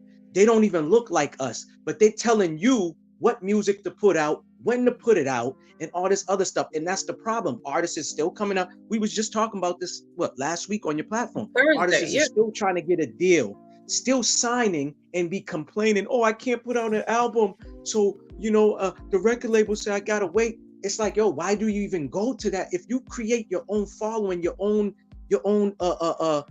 advertise, whatever it is, like we're in a day and age, you don't need nobody no more. Right. Look how many Instagram comedians came out in the last 10 years. You know what I'm saying? Without any machine pushing them, without doing comedy stands up at these, these little hole in the wall of, places and all of this other stuff. It's just like, yo, what are we doing? And that's why I always say, dog, we be giving too many people power. We let too many people in and they just rub dirt on our couches. And then it's just like, oh, I'll just clean it up. Instead of saying, no, you're the last to come in through this door. No more. And that's the problem, dog. How many people, all these execs is getting wealthy for their children, creating generational wealth for their children. Mm-hmm. Yeah, for their children. Wow, these dudes get crumbs. Right. You know what I'm saying? Go ahead. Still coming out of the 360 deals, right? Because there's hip hop. Well, I won't even say hip hop because our generation, it was rap. Drake is hip hop. Drake is not hip hop. Well, to make a clarification. I know you said. Yeah, but that's what hip hop is. He's pop. He's pop. Right. So he's part of hip hop, where like let's say Lord Jamar would be rap, right? Prodigy, and that. So y'all. So just to be clear, and now I lost my train of thought. But yeah, he's that culture, and So the generations of artists or rappers that were from the golden era, they're just now coming out of those 360 deals. Like they're just now recouping all that money that has been lost. Some of them had to just take that L. And some of them now are back touring because the pandemic has lifted, the all that lockdown stuff is now lifted. But they're going back on tour because they've lost that money, and because they took that deal long time ago. It's just now that they're starting to see the light of being on top. And as far as few of them that didn't take that deal and is doing all right. But for the most part, a lot of the pioneers took that 360 deal and it messed them up. Let me ask you and Wally a question. Why ain't there a union for the rappers? The reason why I say this is because I saw the Biz Markie documentary. When that man Noriega's been saying that for a long time. Correct, but he wasn't really. He was just. It sounded good, but I knew he wasn't going to do anything. But on the documentary about Biz Markie, when he was hospitalized 4 years ago, his wife all the money that he made. His wife basically was giving it to the insurance company and to the hospital to take care of him. He basically ran out of money to where she kind of like, I don't think she started a GoFundMe, but certain artists was trying to help her out. See, things like that shouldn't even be happening to the old school. Go ahead. No, exactly. No, I'm in total agreement with you. Oh, okay. Yeah. So things like that, it's like, yo, how come with all these years, hip hop just supposedly celebrated 50 years, last year or whatever. And it's still, there's nothing like that in place for the old school rappers. Let's just say Melly Mel gets hospitalized. He, they can take some funding. Wasn't he? He was this. Oh no, he got arrested. You know what I'm saying? So things like that should be in place for these rappers. And it's just like, okay, I get it. Y'all laid down the foundation, but still, it's like, yo, like you said, if artists ain't being booked and performing, they're not getting no money unless they got businesses and stuff like that. That's why I like what I think your husband brought it up when he was talking about no, not special ed. Special ed, he definitely makes money. But what I'm talking about is like how how D Block, the Locks, They got, you know, other businesses. Jadakiss is doing coffee. Styles P got the juicing bars in all over New York and trying to expand outside of that. But if they're not doing these type of things, they're not making no bread. You see what I'm saying? And then we're in a culture where these dudes are considered like ancient. You know what I'm saying? But yet in rock and roll, they still being booked all around the world, still performing. Aerosmith, what you call it? Guns N' Roses. Yeah, all of these groups, they still performing. Van Halen was performing out here in Mass not too long ago. So this is what I'm saying. Like, it's just like, yo, come on, man. It's sad, bro. It's sad. So Black Moses is pushing back. Black Moses, get your black behind up here if you can. I love me some Black Meezy. He says, why would something like that exist? I mean, if you go into your job, don't your job have unions? So rap had become what was something of a gift and just expression and artistry became a business. And so now you're going to work, even though you love to rap. But it becomes a business as well. So yeah, you should have some type of policies in place, health insurance in place. But I'm gonna be honest. Go ahead, Wally. Go ahead. Yeah. So let me add this real quick, because what was your original question on Maybach? So that I can tie why don't they have a union in place and set up in music? Yeah. So I'm gonna be honest with you. So let's say hypothetically, let's put this on a hypothetical note, right? Okay, well, damn, most said something else. It's because their fans want to see them. Black people hate their older generation, therefore they don't support old school rappers across the board. Well, a part of that's true, and a part of that is the newer generation don't know the older artists. So if the parents don't teach the younger generation about older artists, how would they even show the same love to them either? Correct. Not, because they don't know them. They don't grow up on them. Like literally, if my brother didn't let me know about Tupac, I would not care about Tupac, right? That's basically what it is. Right. And then he come back and says a union for rappers sound like welfare. Hey, nah. but this is actually because this is what I wanted to tie into, because when he put that up, this is actually a good question, because I'm not gonna lie to you, why would that exist? Because let's be real, right? For me, looking at it, if music is pretty much independent across the board from all artists, even though yes, you guys are collaborating and working on songs together, bits and pieces, or you working on your own stuff. Let's be real. If music right now, let's say if every artist woke up and said, you know what, I don't need you no more. We have this machine, we have this, we have YouTube, we have all the other streaming platforms that I can go to and put myself out there and then get people to know me. So then now it's like, well, do I really need a music label? Granted, no, you don't. But that's the thing, right? I think in some cases, everyone knows that they can find on the independence level and then be like, hey, look, everyone go independent. Let's see who really jumping like that by themselves. But that's the problem. There's some people that'll say, screw all that. I'm trying to be on a higher tip.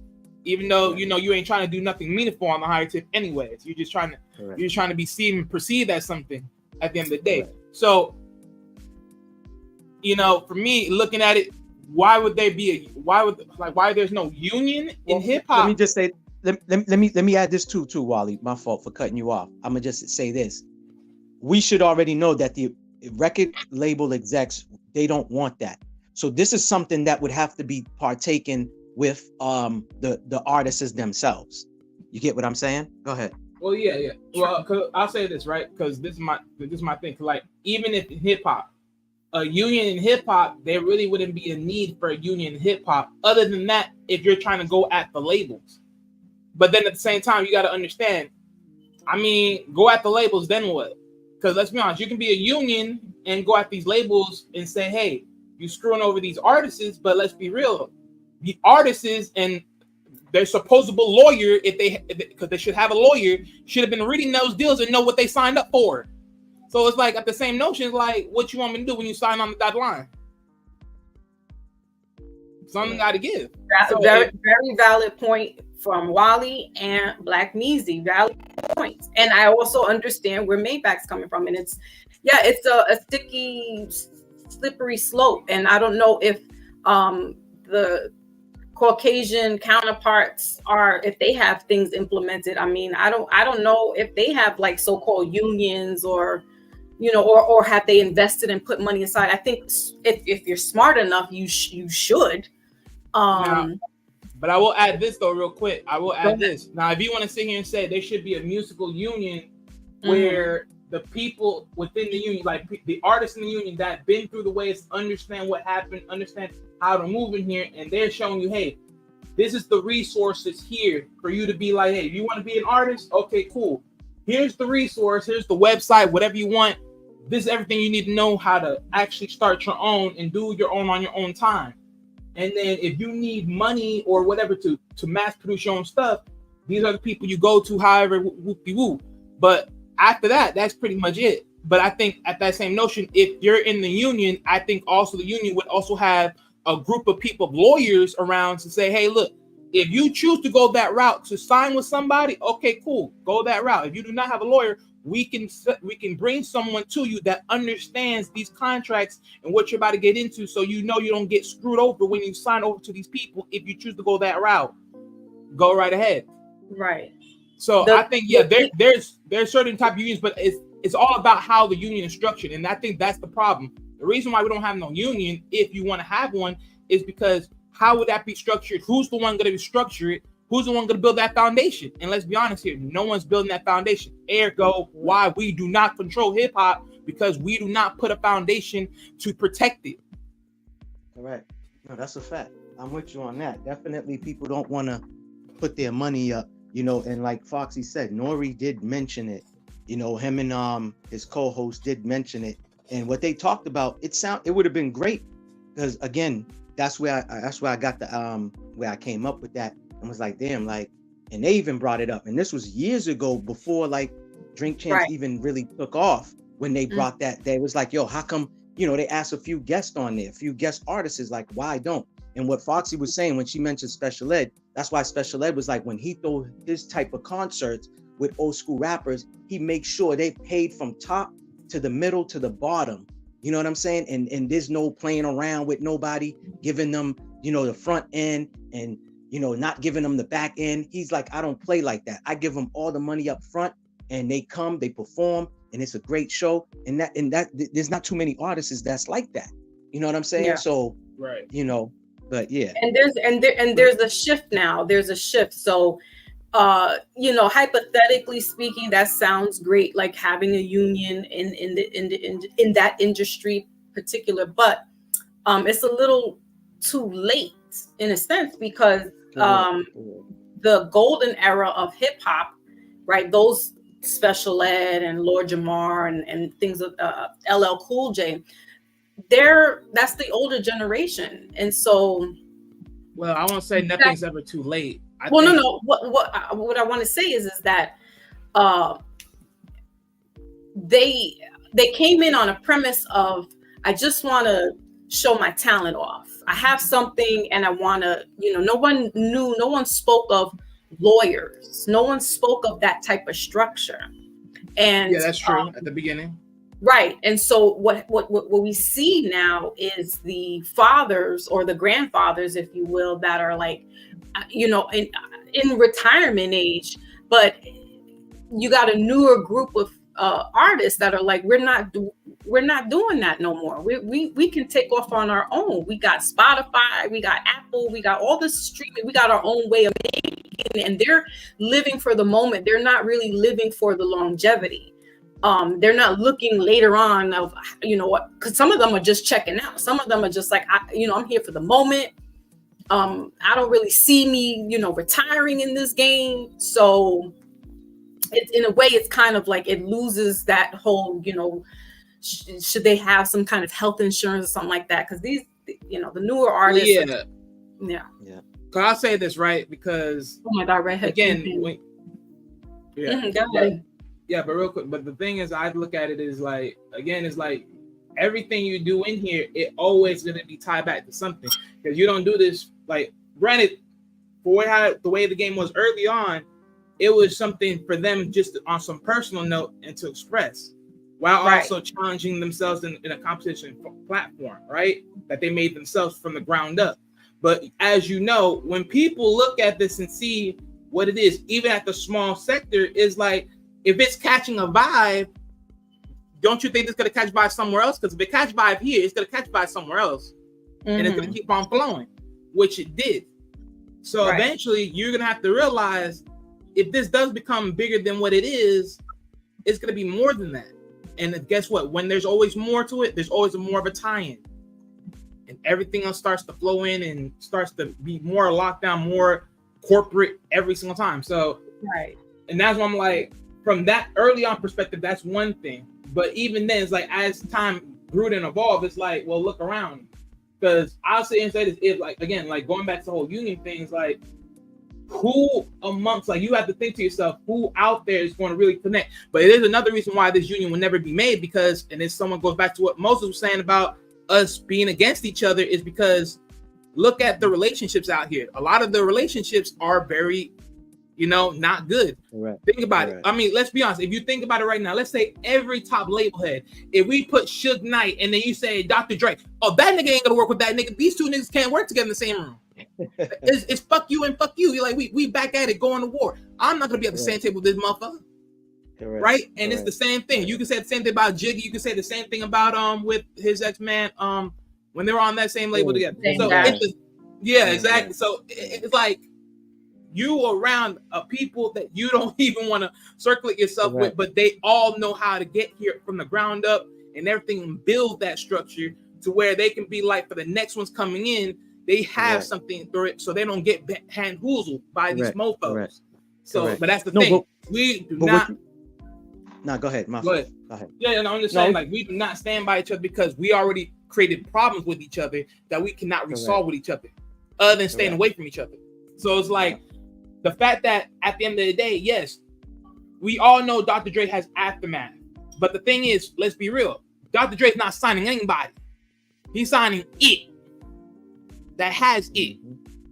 So my thing is, in knowing that, we all know and understand these label heads, they're just signing whoever because they're manipulating the sound and the freaking waves, which conclusively jacks up who we are.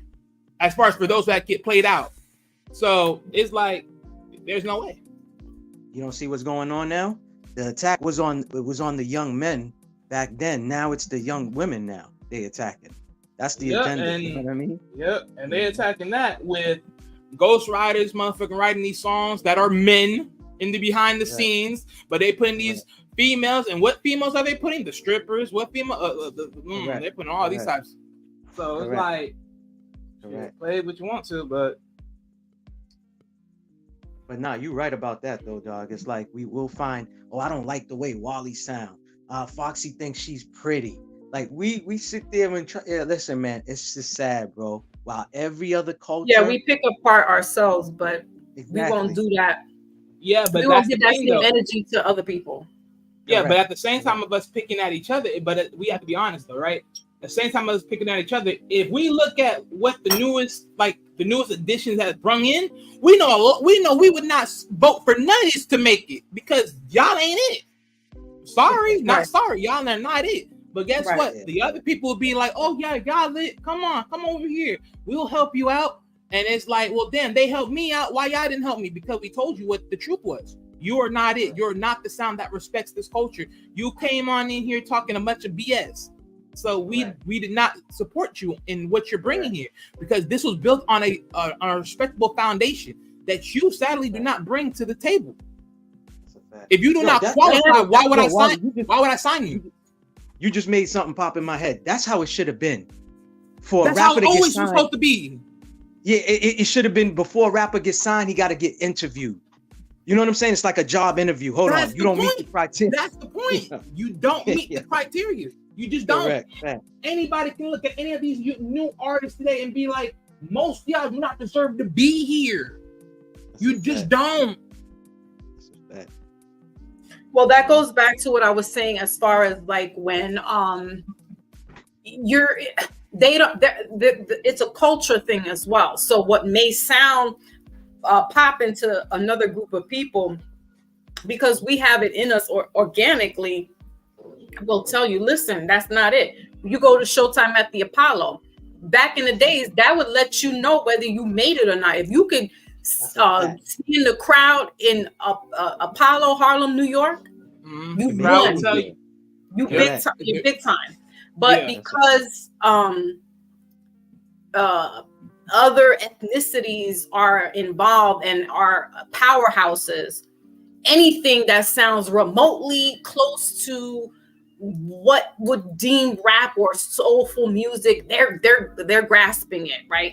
Like I said, Black Americans, because again, we're using words black and white right now. The Black American culture, even though some people can disagree and be like, oh, there is no culture. Well, what is it? Because whatever it is, it's got people across the world wanting to emulate, sound like, be like Ella Fitzgerald's and the the rappers of yesteryears. Right. All right. So, and you know what? For Maybach, I know you said that it should be they should be in like pretty much we should look at your resume for a little bit. If you think about it, when Jermaine Dupri did the Rap Game show, right? That was literally what it was supposed to be. You got a group of these kids, or you got a group of the quote unquote next future, and they're showing you their resume and what they need work on to get in here, and we're putting you through a ringer. One of you are going to be lucky enough to get this, but the others are going to be like, look, I'm not saying you haven't made it. All I'm saying is you know what you need to work on. People know who you are. Keep pushing. And that's the thing, because when you show it like that, because they do show it in other sectors, right? As far as other genres of music with their competitions, they do the same thing.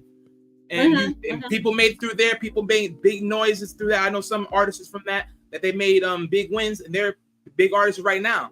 So it's the same thing. People have to now qualify for being the roles of the art that they speak on. Correct. Or they want to be into. Now, granted, because of quote unquote new arts like trap music, that's a little bit hard. But even then, even in trap, like even if you're trying to pivot as a different version of gangster rap or whatever it is, that's still, you can still differentiate, because even hood music or gangster rap music can still look at that, be like, yeah, or and then of course they talk about drill music, like, so that's the one thing that becomes those are like sub genre within the rap. Sub-genre, exactly, because it's like you're just doing a little tit for tats. Yeah, because it's not, but however, that sub-genre has taken over worldwide, because you got, and Brother Pinero can vouch for this, you got the UK guys. They're deep in the drill rap. Yeah, I mean, and you're like, what? They standing in front of buildings that look like projects out in Brooklyn. I'm like, what's going on over here? Like, again, the Black American and Black Moses will probably push back on me on this, but again, it's the Black American culture that's got the world by the balls. Like it is a phenom, whether it's rap music or R&B, it's still sultry.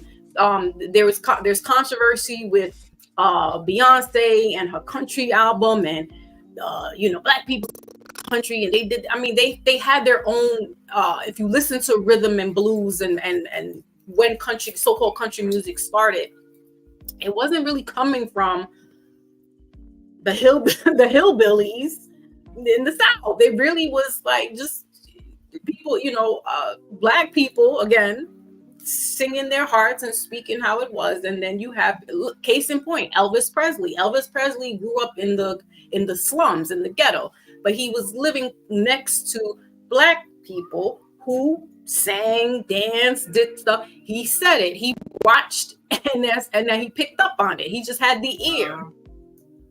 So yeah, again, it's emulated, it's imitated, it's and then they rebrand it and make it like it's theirs. So when you hear Beyonce sing, even though I haven't heard it, and I think that song that she has is trash, but it got outbeat not too long ago. So when you're hearing that, and then it's like, oh, Black people can't sing country. Yeah, because that's who started it, right? That's who was there. But because white people have co-opted it and made it sound so great, which some of them, I can't front. Travis Tritt, whatever his name is, that's nice. Bonnie Raitt, Dolly Parton, right? So it sounds good because they watched emulated, imitated. Some of them have a little bit of soul in them, if you want. Yeah, but let's be honest. A big thing, just to add on to you, Foxy, a big thing to it too is our people hasn't been in it for a long time either. That's another thing. Like, we now start getting newer artists that are getting into those. They're getting into that dimension. Because it's just a recycle. It's just a recycle. Right. But it's literally been the way for a long time. So they pretty much dominate because we just walked away from it. We have more integrated to more of the hip hop, rap, and R&B because it's like that has now became the wave that now spoken higher than most things. Versus like back in the days, like when you hear a lot of the classical artists of yesterday, they've spoken the same thing, but in that genres. Right. And then like no one's doing classical music like that. Like I think there's like one black opera singer. She's a female.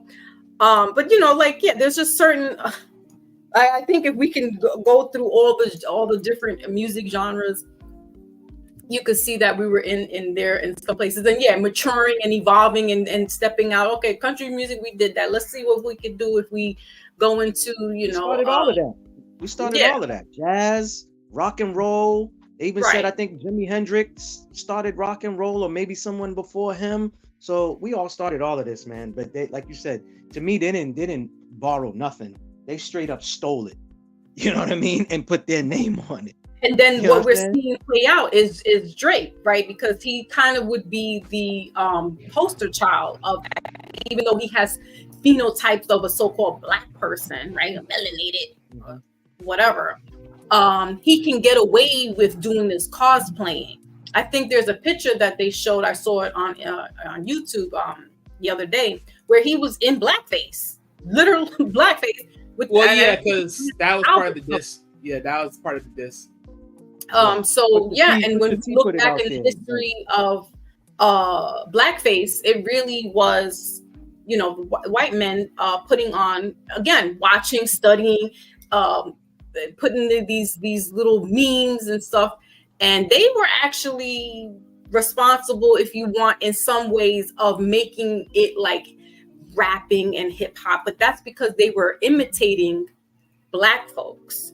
So looking at Dre is what he's doing, because he told you I had my bar mitzvah.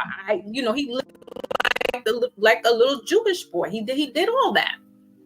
But he can wear his hair because his phenotype, he's got coily hair. He could put his hair up in braids, and he got gold teeth, and he could, dumb himself down and be ignorant. That's all I know. Faking the funk, right? And some of us we're entertaining that. We'll gladly bring that in because why? He looks like us. But like Kendrick said, they're not like us. Right. He's playing for the other team.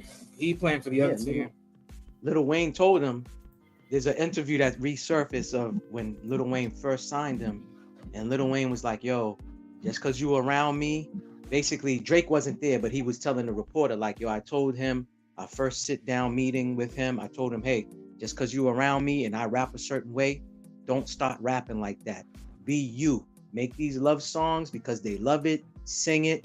Don't start singing and rapping about poppiness. And, you know what I mean? And then he ended it by saying, last thing that I told them, keep it Canadian and stay Canadian. You know what I'm saying? So, dog, it's just funny, man. It's just funny how it's Malibu's most wanted.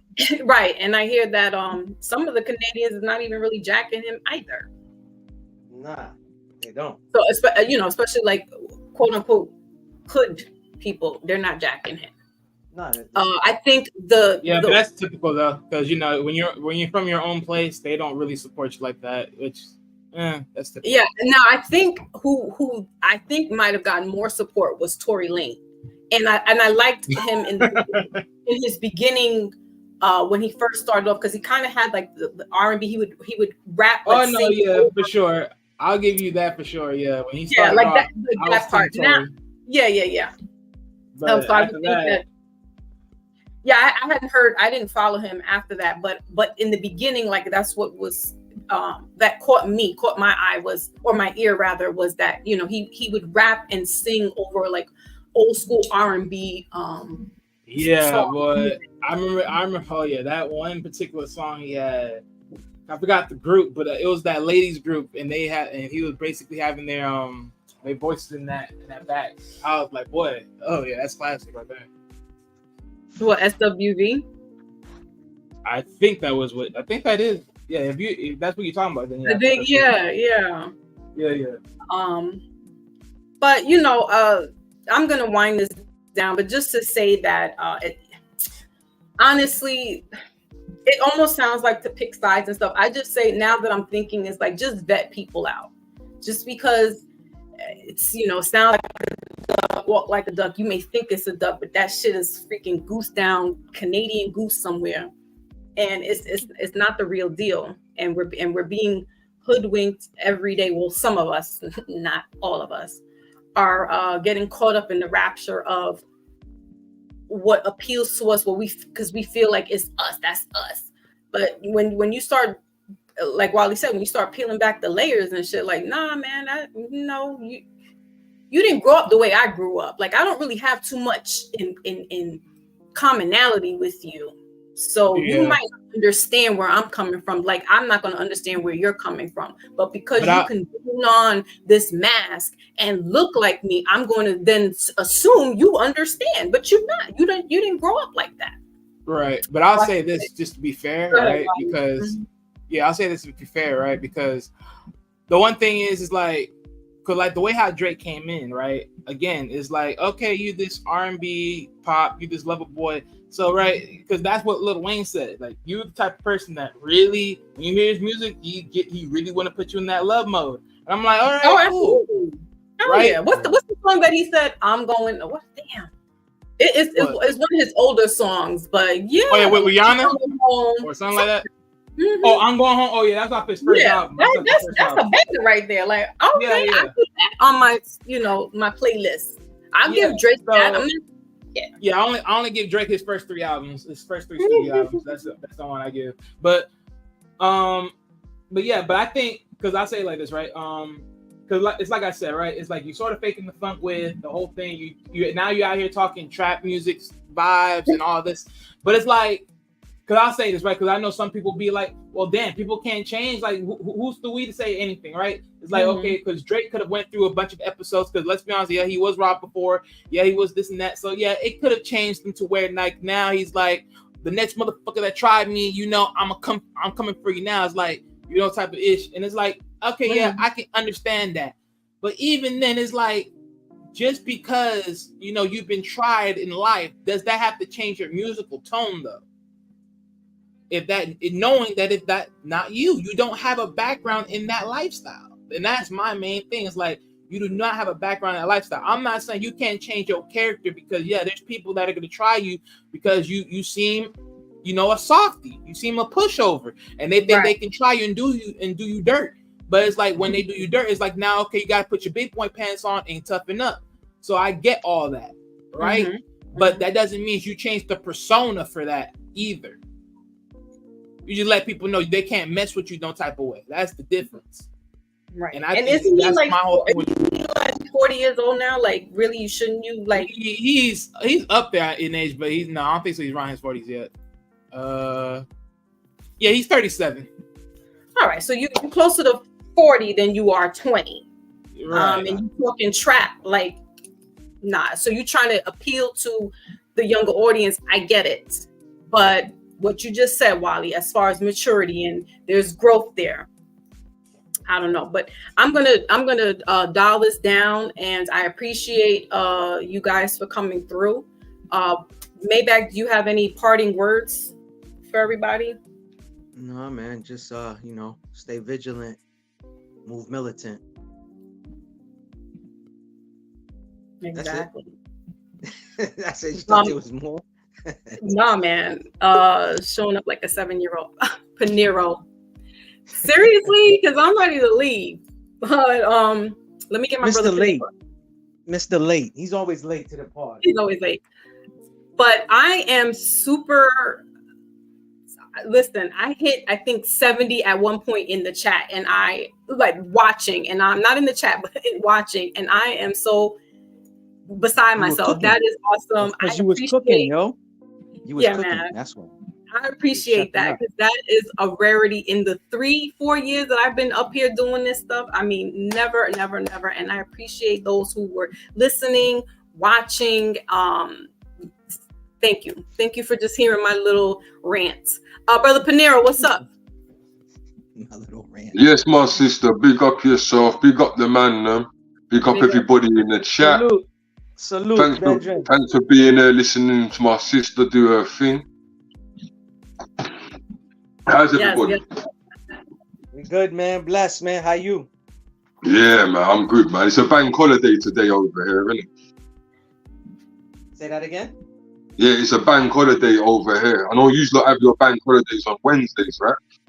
Okay. Yeah, so it's just a chilled out day today because it's a bank holiday. So. Oh, bank holiday, like a federal holiday. Okay. Yeah. But go ahead. Well, actually, I was going to sign out. But if you have anything to add to what we were talking about with this, no, it's cool. No, it's cool. No, it was a nice show. I was listening in. Thank you. Yeah. So, I mean, that was it. Like, I just didn't. I wanted to speak about it because, listen, he went after. And you still got 31 people watching. Oh, salute. He went. I don't know. I don't know how diligent he was as far as going to this person's employer today. But the fact that he posted that and said it, and then not only just said one thing, but he had to make like 3 tweets behind it.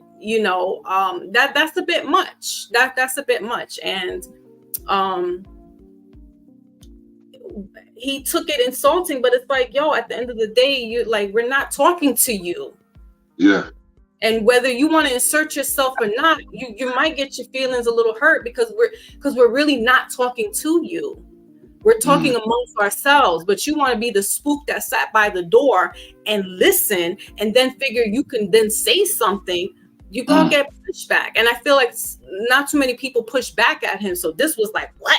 And then a woman to say that, and a black woman, and it's like, oh, and then here goes the insults of, oh, black women, and they loud and they're mouthy and they're this and they're that, and it's like, yo, but first of all, because we weren't talking to you, we weren't, we didn't include you and say, Vlad, what you think about Kendrick and them? No, we were having a conversation amongst each other, and then you inserted yourself in there, and then. Now you're going to go run to the boss and be like, oh, your employees. What are you saying to them anyway? Like, I want to hear that conversation go down. Like, oh, by the way, one of your professors, she's talking, non-black people shouldn't be, conversating. But this is one thing I wanted to say, because this is my thing.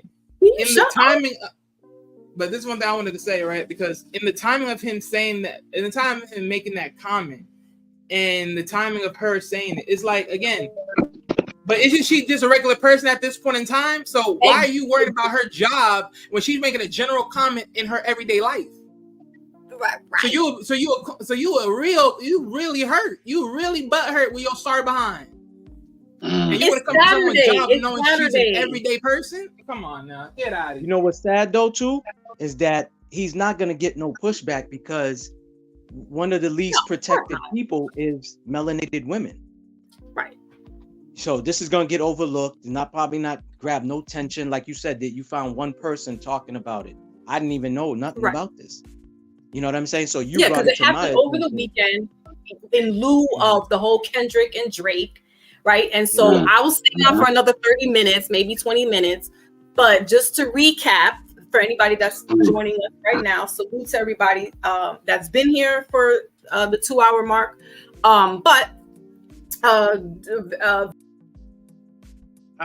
Boxer, come on. What happened? The man took her down. Neither that or the man took her down because she was showing too much. She was showing the info again. She's talking about the agent. She's talking about talking codes. She shouldn't be even. She should have said the agent. She leave it at the agent. What the heck is going on? They keep doing this. She'll pop back up, but yeah. She'll pop back up, but yeah, man, it ain't gonna listen, man. Black, melanated women are the least protected people, man. So he ain't gonna get no flack, and it should be no surprise to us because it's the same thing with our government. How many of them people that's speaking on our issues and our problems and didn't even grow up in our culture? So we got a bunch of people. That happened to me like last year. I was having a conversation and a clear dude just comes out of nowhere and was like, "Oh, I heard you talking about." Because it was a baseball player that came to Fenway Park and he was called the N-word. So I was like, yo, that's been going on my whole lifetime in my own state. So this clear dude comes out of nowhere and says, "Oh, there's no racism in Massachusetts." I said, "Sir, just take several of these seats and sit down." Like, that's the problem that we have. We always have somebody that's outside of the culture speaking for the culture. And it's like, yo, what are we doing here? It's always someone outside of the culture that runs everything, isn't it? Like, it's crazy. That too, correct. And it even happens in can you hear UK. me? Yeah, we could hear you. Yeah, we could hear you. Can y'all see me? Yeah. Can you hear me? I can hear you. Okay. The StreamYard was kind of lagging, and I was trying to do the chat, and then it booted me out. But I got Black Moses up here really quick. Black Meezy, bring your Black Heezy up here. What's up, Foxy? Can you hear me? Yes, I can. Yeah, I'm listening to you guys, and I'm hearing this constant psychosis. I'm hearing this constant social psychosis, and when are we going to evolve from this? When are we going to evolve? We can't center everything on hip hop. Hip hop is not a culture. It is just a very popular and liked genre of music. That's all it is. When can we get outside of hip hop and actually acclimate ourselves to be more productive in this world? I'm hearing about a union for rappers, What about the rappers who couldn't sell CDs outside of their neighborhood? Should they be a part of that union? Or is there a union for rock and roll artists? Here's the thing about that. We hate Black Americans across the board. For some reason during hip hop, this is one thing that hip hop did. It caused a divide along with the crack era. It caused a divide amongst the ages, the generations. Now all you hear is, "Oh, this old nigga don't know what he talking about," or "These young niggas don't know what's going." This is all I hear. It's age hate. You don't hear that in rock and roll. If you watch a Metallica concert, there are kids in there 18 all the way to freaking 70 at a Metallica concert. Now, perfect example. Lenny Kravitz is about to release a project. It's gonna do good because people love Lenny Kravitz. He's a rock artist, but you don't hear Lenny Kravitz beefing with Body Count. You don't hear Body Count beefing with Vernon Reid and what's this group, the Color Group, Cult of Personality. You don't hear that. It doesn't happen. It only happens in hip hop.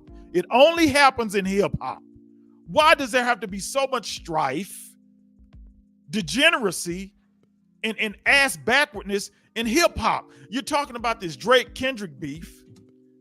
How's it gonna end? Maybe some parties from Drake's side and some parties from Kendrick's side meet up at a music conference and end up shooting it out. This is how these things happen. This is where they start now. It's not like back in the day when LL Cool J was going back and forth with Hammer or Kool Moe Dee. That was fun. It's not fun anymore. But you all continue the degeneracy. I'm older now. I enjoyed rap back in the 80s and the 90s and the early 2000s. You know what?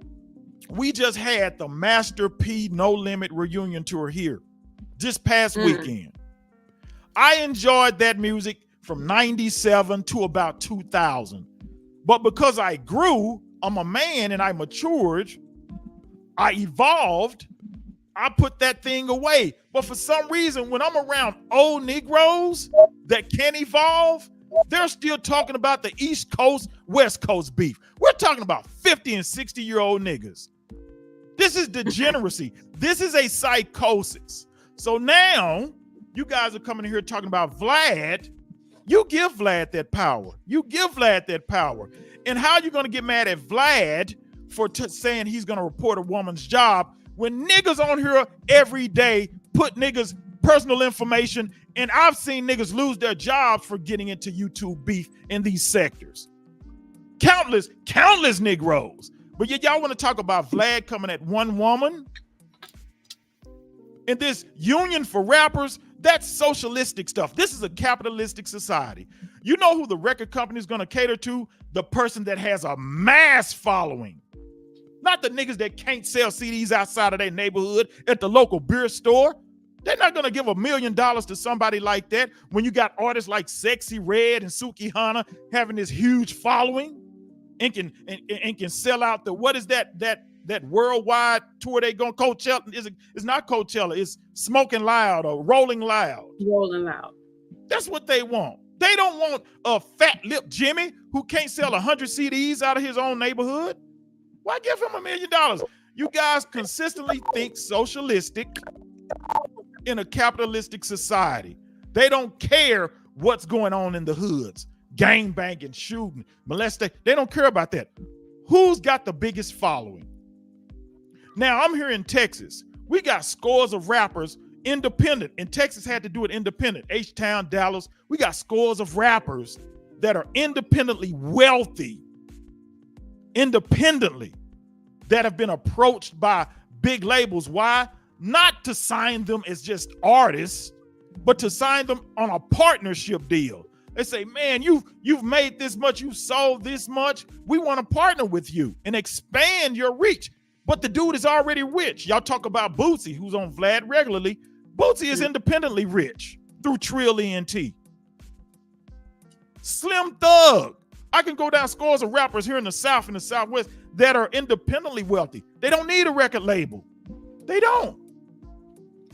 When Cash Money, when Baby signed with that $30 million deal back in the 90s, they was like, we was already rich.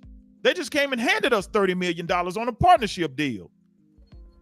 So all you artists that are just signing deals and you can't recoup because you can't sell records, so you done bought a big crib and a couple of big cars and all that other stuff, and now you're thinking you should be a part of, we should put them in a hip-hop union and pay them a penance for being irresponsible?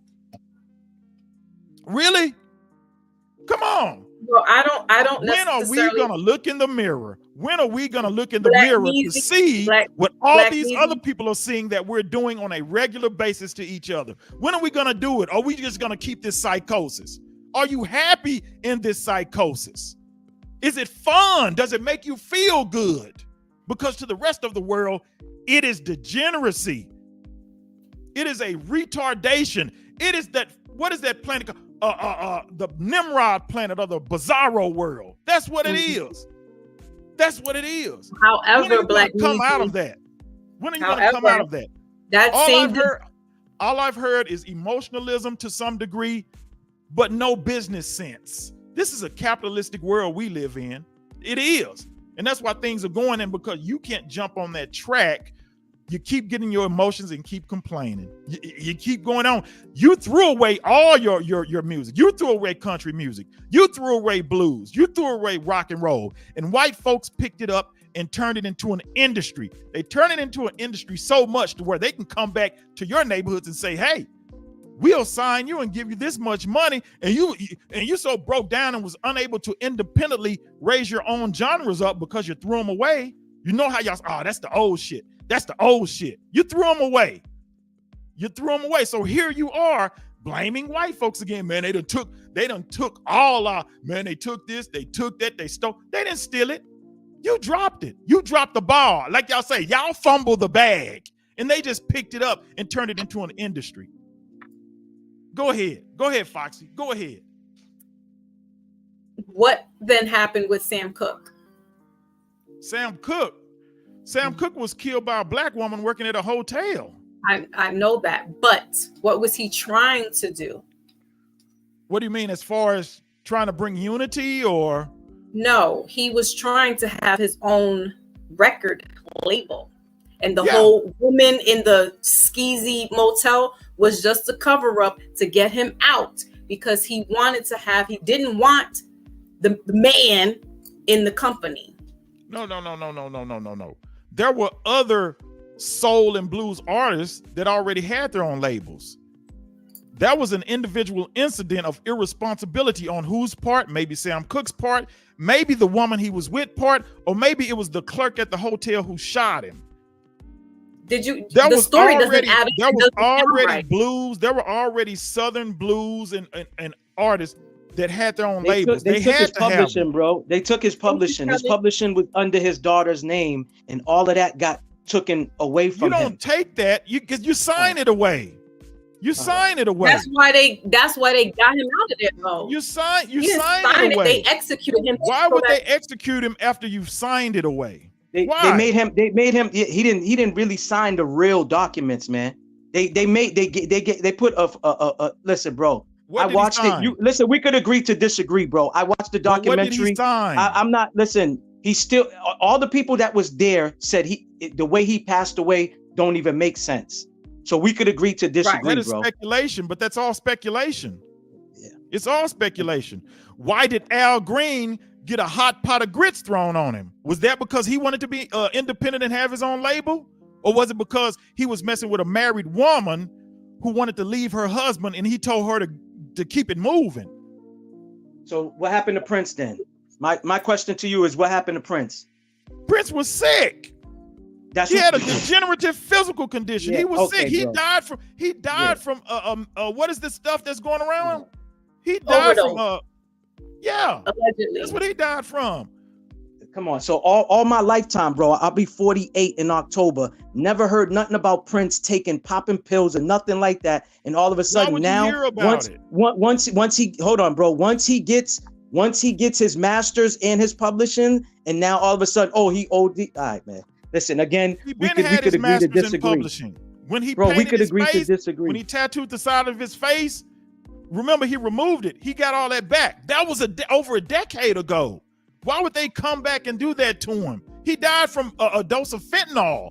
He was trying to keep himself up. You've heard other artists, Morris Day and all these other artists that was around him, and said he didn't like to go to sleep. He got songs reflecting of him not liking to go to sleep. He wanted to stay up and do music, and he did it until his death. Well, to me, it has nothing to do with him owning his masters. A small percent of fentanyl won't put you to sleep. It'll put you to sleep forever, bro. A small amount of fentanyl can kill you. That's my point. So why would he take fentanyl to go to sleep? Why would you take fentanyl to go to sleep? He bought it off market. So the person that sold him the fentanyl had a plan to just take him out so they can get his publishing. I'm sure the person that gave him that fentanyl did not benefit from any of his music. As a matter of fact, he's not benefiting at all. Is because he can't sell Prince any more fentanyl. Prince is dead now. How far down this rabbit hole y'all want to go with this speculation and conspiracy theory? This is all individual mishaps. If you handle your business, regardless, they can kill you, but there still has to be some documents that's signed over by somebody that you've assigned them to. So, okay, hold on. It's a conspiracy. Black Meezy, can I get in here? Go ahead. It's a conspiracy. Whitney, so Michael. Kelly put, right, Whitney, we got MJ, Bob Marley. All those deaths happen to be what? Just come on, man. Bathtub, cancer. Thank you for bringing up Bob Marley. Thank you for bringing up Bob Marley. Bob Marley was hated by his own dark-skinned counterparts. He was speaking it out against the local government things that was going on in Jamaica that was being done by his own dark-skinned counterparts. They came after him. Remember, Bob Marley was biracial. They came after him. What does that have to do with the people that helped him make his music and put his music out to the world? Bob Marley died because of his political, he was pursued. He died because of a sickness, but he was pursued, shot at, assaulted because of his political beliefs. Right. Those people that killed him, that came after him, they didn't benefit from his music. His family did, as it should be. So what are we saying here? Come on, keep going. Keep going. It is tied in. They will use your skin complexion. They will use you to get to the other one. That's what they did with Malcolm. Yeah, it was Muslims that took him down, but who was behind them? Who put the call in? Who put the call in? That's all. Who put the call in? Who promoted the demise of Malcolm in a big speech? Who promoted the demise of Malcolm? Who came back and said, it ain't none of y'all business how we deal with one of our own? Who said that? Come on, Foxy. Who said that? And I don't think he said that on behalf of the FBI or the CIA. Who said that? Who said it's none of your business how we deal with our own? Who said that, Foxy? The prophet, Elijah Muhammad. No, that was Farrakhan. He said that later that on. Speech where he said, what's any business of yours of how we deal with our own if we killed him? Farrakhan said that. And so you mean to tell me Farrakhan has been working for the FBI and CIA all this time too? But we're just going to shrug our shoulders, and just throw it up to conspiracy, speculation, and assumptions. We're going to do that, right? We got to come out of this. This is a very embarrassing psychosis. It really is. Hip hop is not a culture. Maybe it was headed that way, but it's not anymore. It's not. It's just a very popular genre of music. I'm going to tell you why. My favorite group of all time, or one of my top, is Public Enemy. Mm-hmm. Every time Chuck D speaks, I want to hear what Chuck D has to say. You know what hip hop wants to see or rap wants to see? They want to see the antics of Flavor Flav. They don't want to hear the wisdom of Chuck D in 2024, the most prolific group to ever come out of hip hop. Who even mentions Public Enemy? I'll tell you who. The white folks that run the Rock and Roll Hall of Fame, that inducted them into the Rock and Roll Hall of Fame. Not black folks that say, man, that's Public Enemy. That's that old shit. I ain't trying to hear that. It ain't the black folks. Well, you're not around those people. I listen to Public Enemy. That's what I grew up on. I was born in 1976. Hold on, Maybach. Hold on. If you listen to Professor Griff, who I do listen to, he'll let you know that Chuck D has been co-opted. So yeah, there is no more Public Enemy. That sounds like fanaticism. That sounds no. Professor Griff and Chuck D started Public Enemy, and because of their prolific and militant and just the way they came out, the powers that shouldn't be put a division between them, and Professor Griff will tell you that, and he does not talk to Chuck D anymore. Let's get into the intricacies of that. Let's get into the intricacies of that. Professor Griff said something about Jewish people, and they suspended him or removed him from the group for a time. But you know why they did that? It's because the very person that found them talented enough to send them around the world and release records on them was Jewish himself, Rick Rubin. So how are you going to insult the guy that signed that came inside that found us as talented enough when they were just a local radio group at a Long Island community college? Rick Rubin said, "Man, these guys are talented." Russell Simmons didn't want to sign him. The black man, when Def Jam was Def Jam, Russell Simmons didn't even want to sign Public Enemy. The white Jew guy, Rick Rubin, signed him, just like he signed LL Cool J. Russell Simmons didn't want to sign LL Cool J. Russell Simmons didn't sign Nas. Russell Simmons didn't sign, what's the guy, Cool G Rap. Russell Simmons didn't sign him either. Prolific rappers. Russell Simmons didn't sign them. Rick Rubin wanted to. He wanted to give them a chance, not to steal their publishing, but because he actually saw some talent there that can garner some record sales. Right. So what are we talking about? What are we talking about? So wait a minute. There'll be a good white folks in there, and we'll say, yeah, thank you, and yes, you helped me get in there, and we've got a job now. We're not saying that, but we know that these people in that industry listen, we know that some of their intentions are not all best intentions. They know they're gonna win. These mysterious white boogeymen that are trying to take everything we got. Grow up, wake up. There's nothing under your bed when you go to sleep at night. There's no monsters in your closet when you sleep at night. The opportunity is there. I just gave examples of independent artists here throughout the South that are making millions, generational but that's wealth. That's far and few, Black We're Moses. only looking far at and few that you say that get on the camera and say, man, they cheated me out of my contract. You signed it. Yeah, but we talked about that. But can I ask what did one you question? do to help yourself while you was on contract, other than blame the marketing department, other than blame the AR department? What did you do before you fell off under your label deal? Business. This is what we're talking about. This is what we should be talking about. Business. And if some of y'all are going to continuously put people's public information, their families, their kids, call their jobs, and you're Black, don't get mad at Vlad one instance just because he's white. Isn't that the most psychotic shit you can do for people to see? This is cellular. This is in our DNA. This is bloodborne. If you go to Africa, they do the same thing to each other. We do it over here. We just do it under a different language, but it's all the same spirit. It's all the same DNA. It's all the same bloodborne bacteria that makes you do this. But yet you want to blame the white man. I'm not blaming tooting the horn of a white man. Let somebody I'm else just giving talk, you bro. examples. I'm just giving you Let Wally examples speak too. to go against your psychosis. I can give you example. Even Lil Wayne said, man, when I shot myself, the Black policeman, they stepped over me. It was a white policeman that said, hey, stop. Don't you see this kid on the floor bleeding?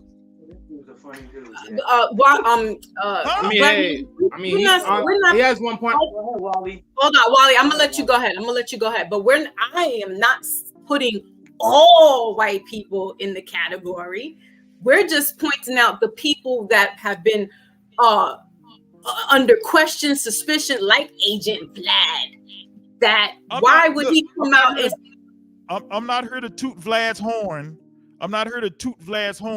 So I'm just pointing that out. Vlad has been just as much a part of hip hop before he was internet.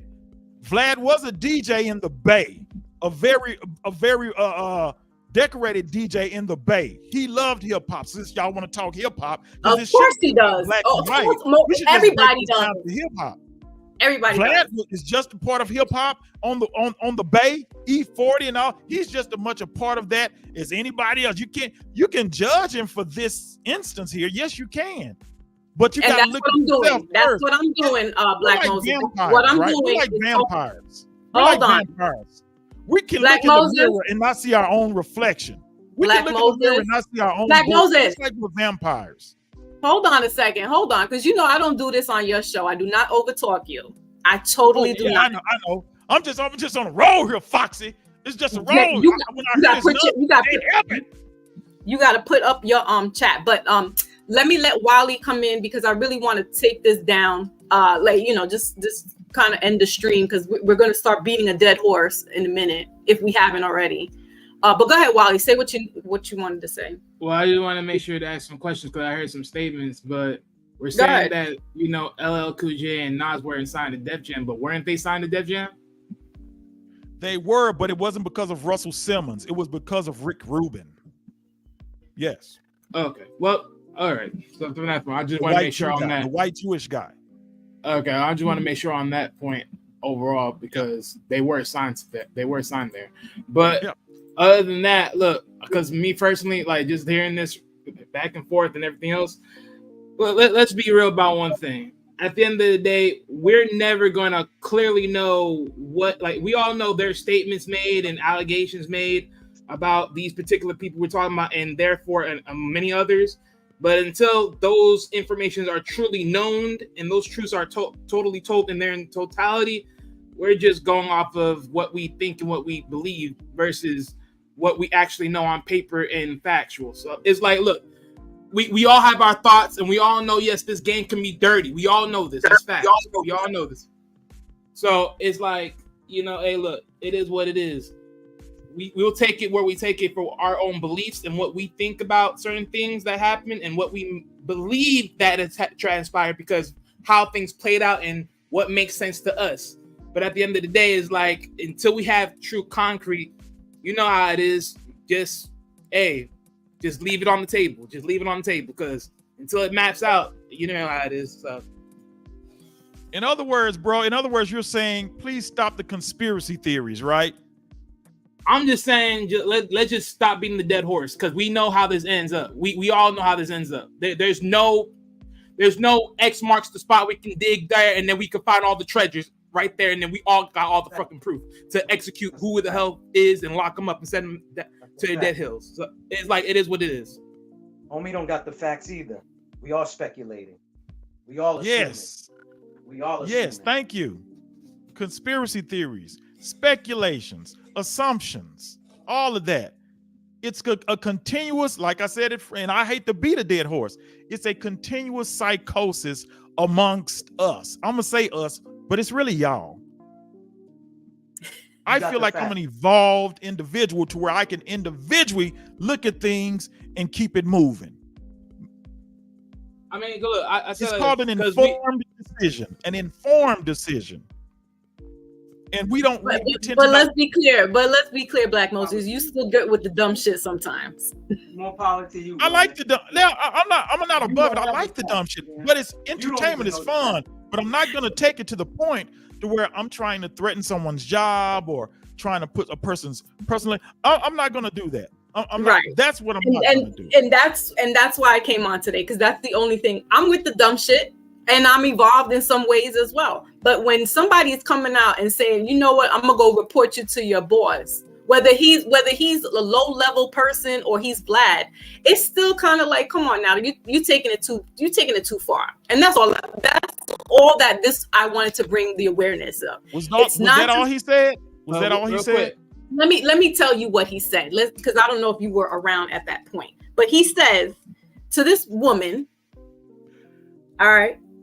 To this woman who's a professor at Princeton, he says, don't try to change your words now. I guess she probably said something and then she rebutted or whatever. He says, I'll be reaching out to Princeton about this on Monday, because she said, this is Black folk affair when talking about Kendrick and Drake. And I guess she was in the chat talking with another melanated person. And then he says, good luck being a professor at Princeton again. I doubt the university supports the faculty telling non-Black students to shut the F up about anything hip hop related because of their skin color. Then he tweets again and says, it's called a permanent record. Every university has one. I went to Berkeley myself.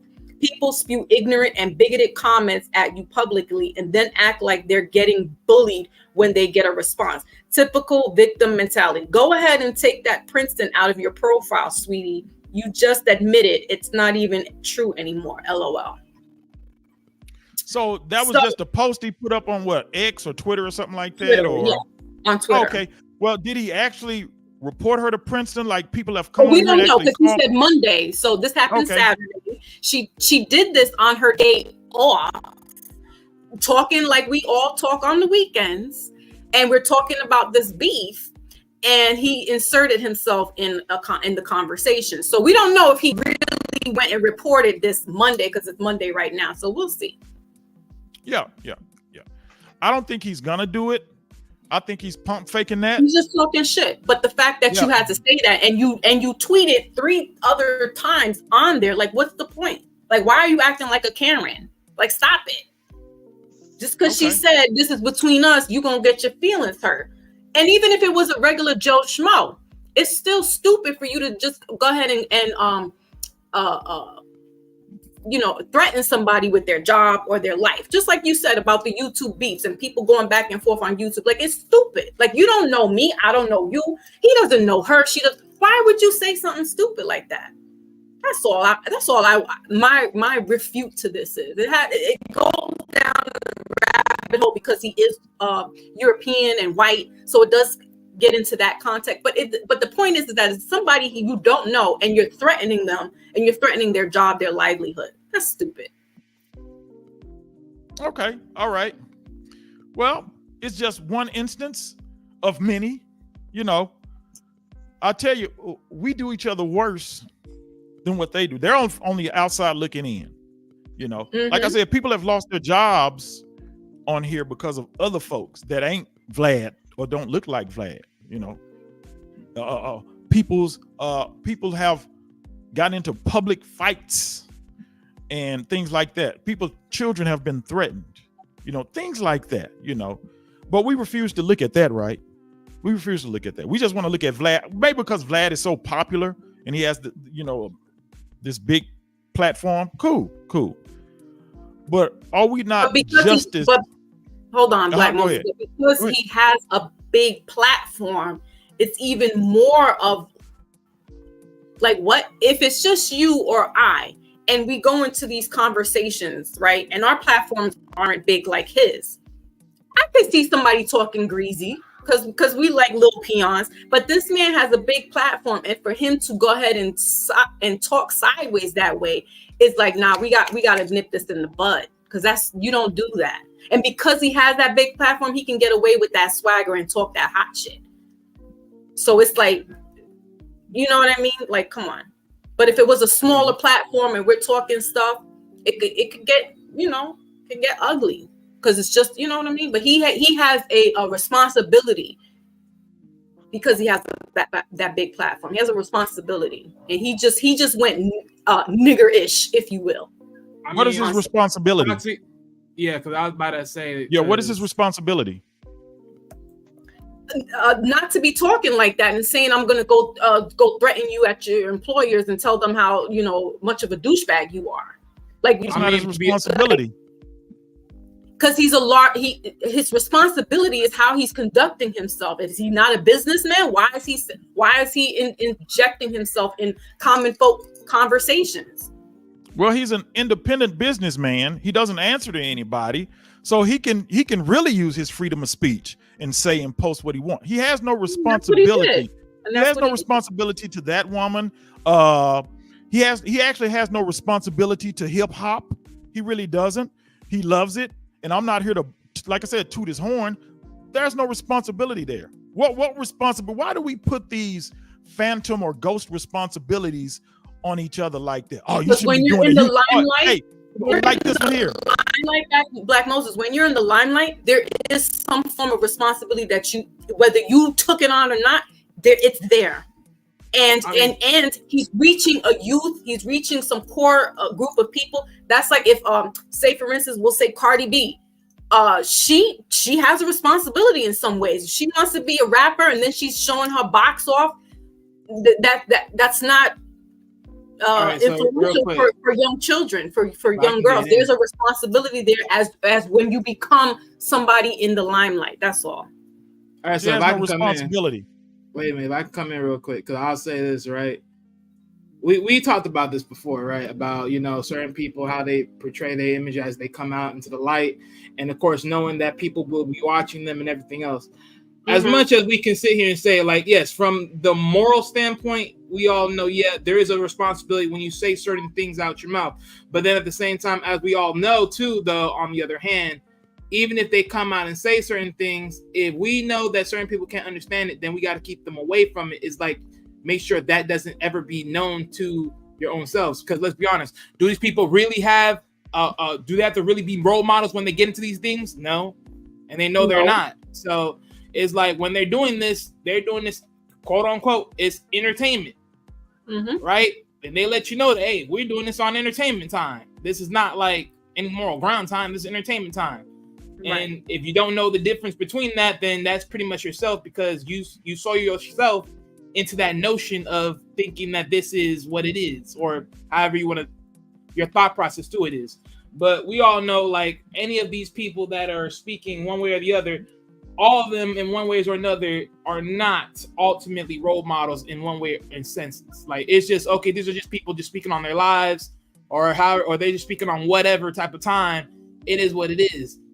Now, granted, I'm not saying some people won't give you like the true jewels of of opinions like, hey, if you go through this certain thing, this is the way out, or at least this is the steps that I took, however it may be. But we all know everyone's not trying to be quote unquote a role model. Because let's be honest, how much people talk about drugs, how much people did this, how much people did that. So everyone's not speaking on those types of times. Like some are, others not.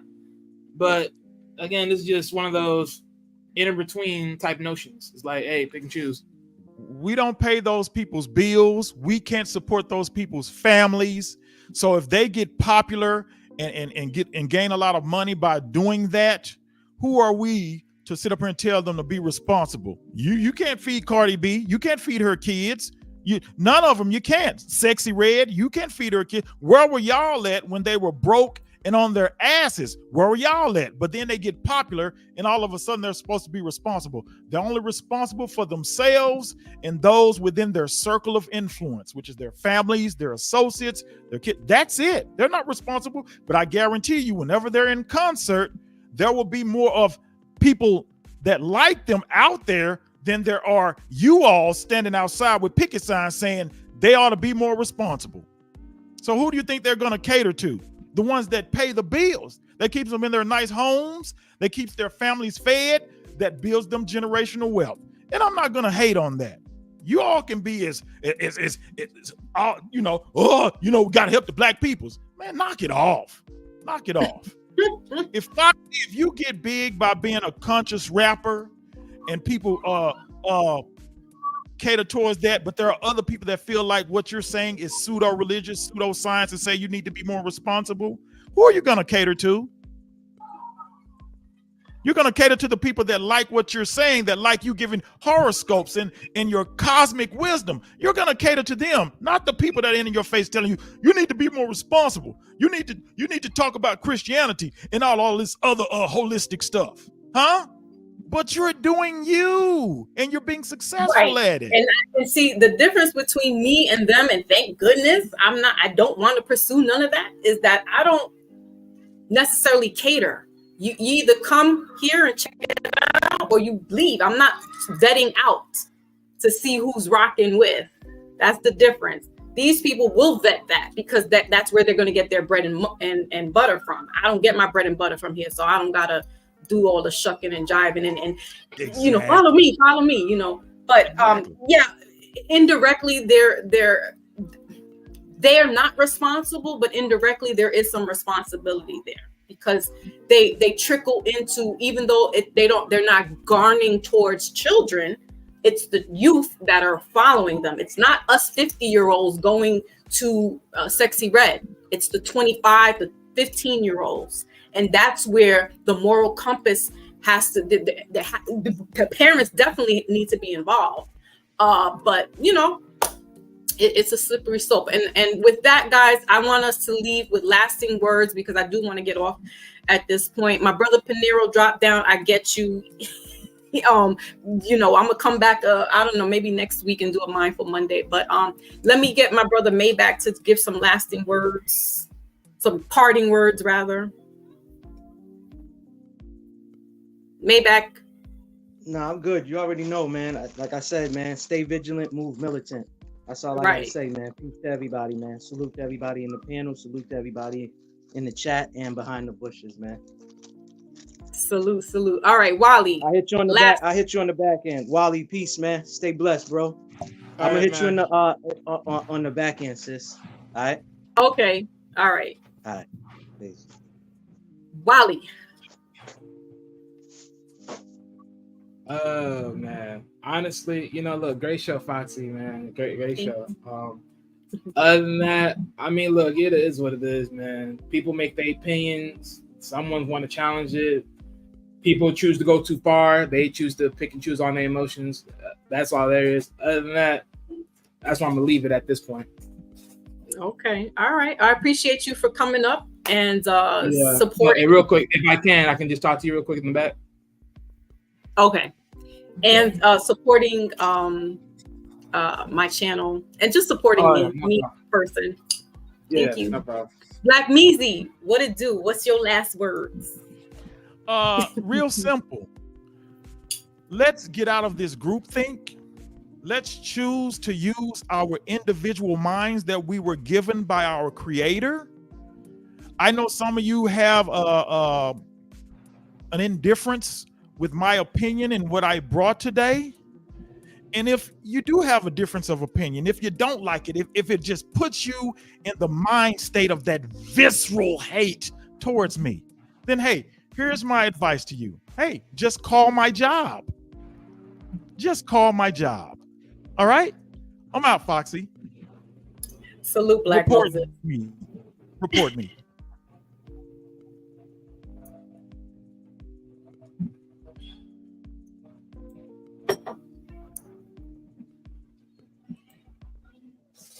All right, the internet is acting a little funky. Hold on a second. Hold on a second.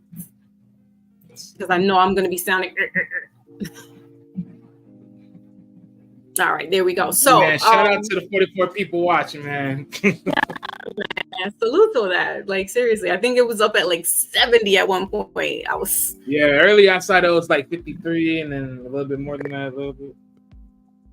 Yeah. I think like an hour ago was like maybe 30 minutes, an hour, 30 minutes. But anyway, salute to everybody that was listening in. This was just my take coming in as a Black woman, if you will, and just speaking up on something that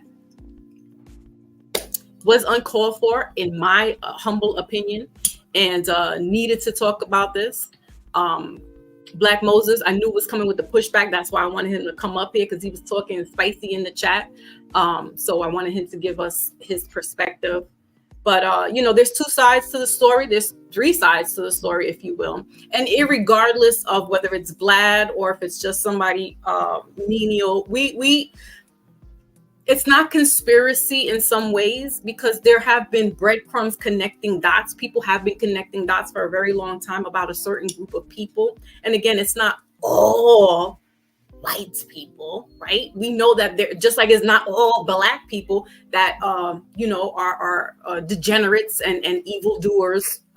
So again, now it's the time of vetting people out, whatever skin color they are. Because at this point, I'm side-eyeing everyone and respectfully, as far as like what I'm seeing coming through on media, whether it's mainstream, lamestream, and otherwise, because things are surfacing. People are coming out with stuff that they've been holding back for 25, 30 years. Shoot, who knows? Come June, we may or may not find out who really killed Tupac Shakur, right? Because Keefe D is going to trial in June.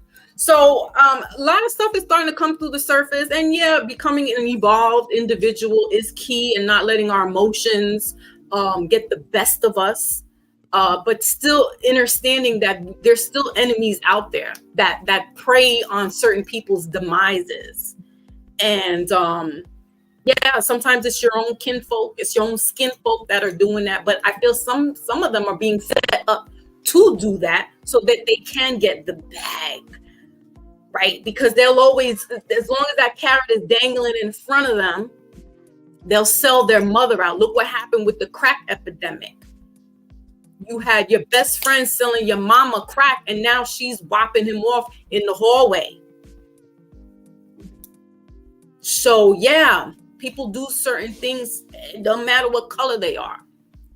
But when we talk about certain industry people, man, come on, you got to be naive. I mean, seriously, you got to be naive, because there's big names out there that's been in the industry for decades that have pulled strings, and we'll say, oh, it's conspiracy. And maybe some of them do have drug issues.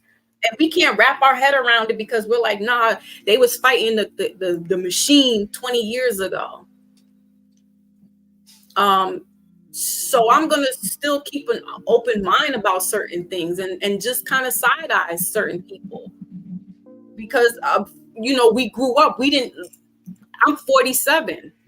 When I was 5 years old, I'm not knowing about what's going on until later on in life. I'm hearing, oh, Prince was fighting the machine. and then Prince dies, yeah, okay, they're gonna make it a Duggo. But this man, whatever. I don't want to go back around that circle. I'm just saying we have to keep three an open eyes. opinion. Yeah, and have an open mind frame, because things are being brought to light. It is what they call the age of awakening right now, the age of Aquarian. I'm gonna tie this into astrology, because this is that time. These are the pinnacle moments. It's almost the grand reset, if you will. The pandemic happened of that. We're gonna call that a conspiracy? Nah, that shit was a play out. We know what's going on, and that's a great reset for certain people. And certain people, if you subscribe to the chosen ones, are going to feel it more so. They're going to see it. They're going to be the Professor X out here and really see shit for what it really is. And age doesn't matter, because we heard earlier, a Pretty Gangster said her 21-year-old can see through the lies and the disguises of aging. Some of us are just older and complacent and just like, oh man, you know what? Look what happened with Joe Brown. He's like, I'm not going to fight the good fight no more. I did that back in the 60s. He's not doing it no more. OJ said, I'm not black, I'm OJ. Then you got some that will still keep this mantle going, because they know as long as that entity is still living and breathing, we got to still keep banging on the beast. But yeah, we can live the good life. We can sit back and chill and have our moments. We're not always going to be on go time. But when it's time to go, you better pick your ass up and let's go. You know, it's funny because like we had that conversation the other week ago or last week ago, right, Foxy? It's like I said, it comes to a point where, you know, when all these things are going on and you're just trying to pick and choose like on what to look at and be like, do you really care? Because this is where the desensitized comes into play. It's like a lot of this we can always say there's clues, there's great clues to a lot of this being true, and what they're doing is being dirty. But at the same time, it's like, well, until something's actually solid, it is like you're constantly gonna keep dingling this thing, and it's like we don't know if it's gonna be true or not. And it's like, well, if nothing's been done, it just goes back to being desensitized. Like, because think about it. Like you said before, like the whole Nickelodeon thing, they uncover that, and it's like, what the freak? And why no one ain't talking about that? Why that's not being a big thing? But it's like, again, desensitized. It's like, on one hand, it's like, we probably already knew, but it's like, well, let's be real. What are they gonna do about it? Are they gonna put these motherfuckers in prison? Are they gonna put them in? Are they gonna give them the needle for doing these things to these kids that are now grown-ups? I mean, how far do we go? Because it's like, at this point, when you show people in the world, no one really cares about what's been done to these people beforehand. And it's like, now it's like, oh, because they're adults now, they should go through therapy and get help and all those other things to work through that. But it's like, these people did these degeneracy things to kids. So why are you not doing anything about these mofos? Well, see, what had happened was, and they're still living and breathing. Exactly. But you know, like this is why the desensitized come in. It's like, what more can we do? What more can we say? It's like, if they're gonna let these mofos still live and walk out this world like it ain't nothing never happened, it's done. It's like, and that's why I say the world is become desensitized. We can talk about the bigger pictures and the bigger stories, but we're so desensitized to all the things that are going on. It's like, do we really gotta have that for a lot of these things when in reality no one's gonna do nothing about it? It's like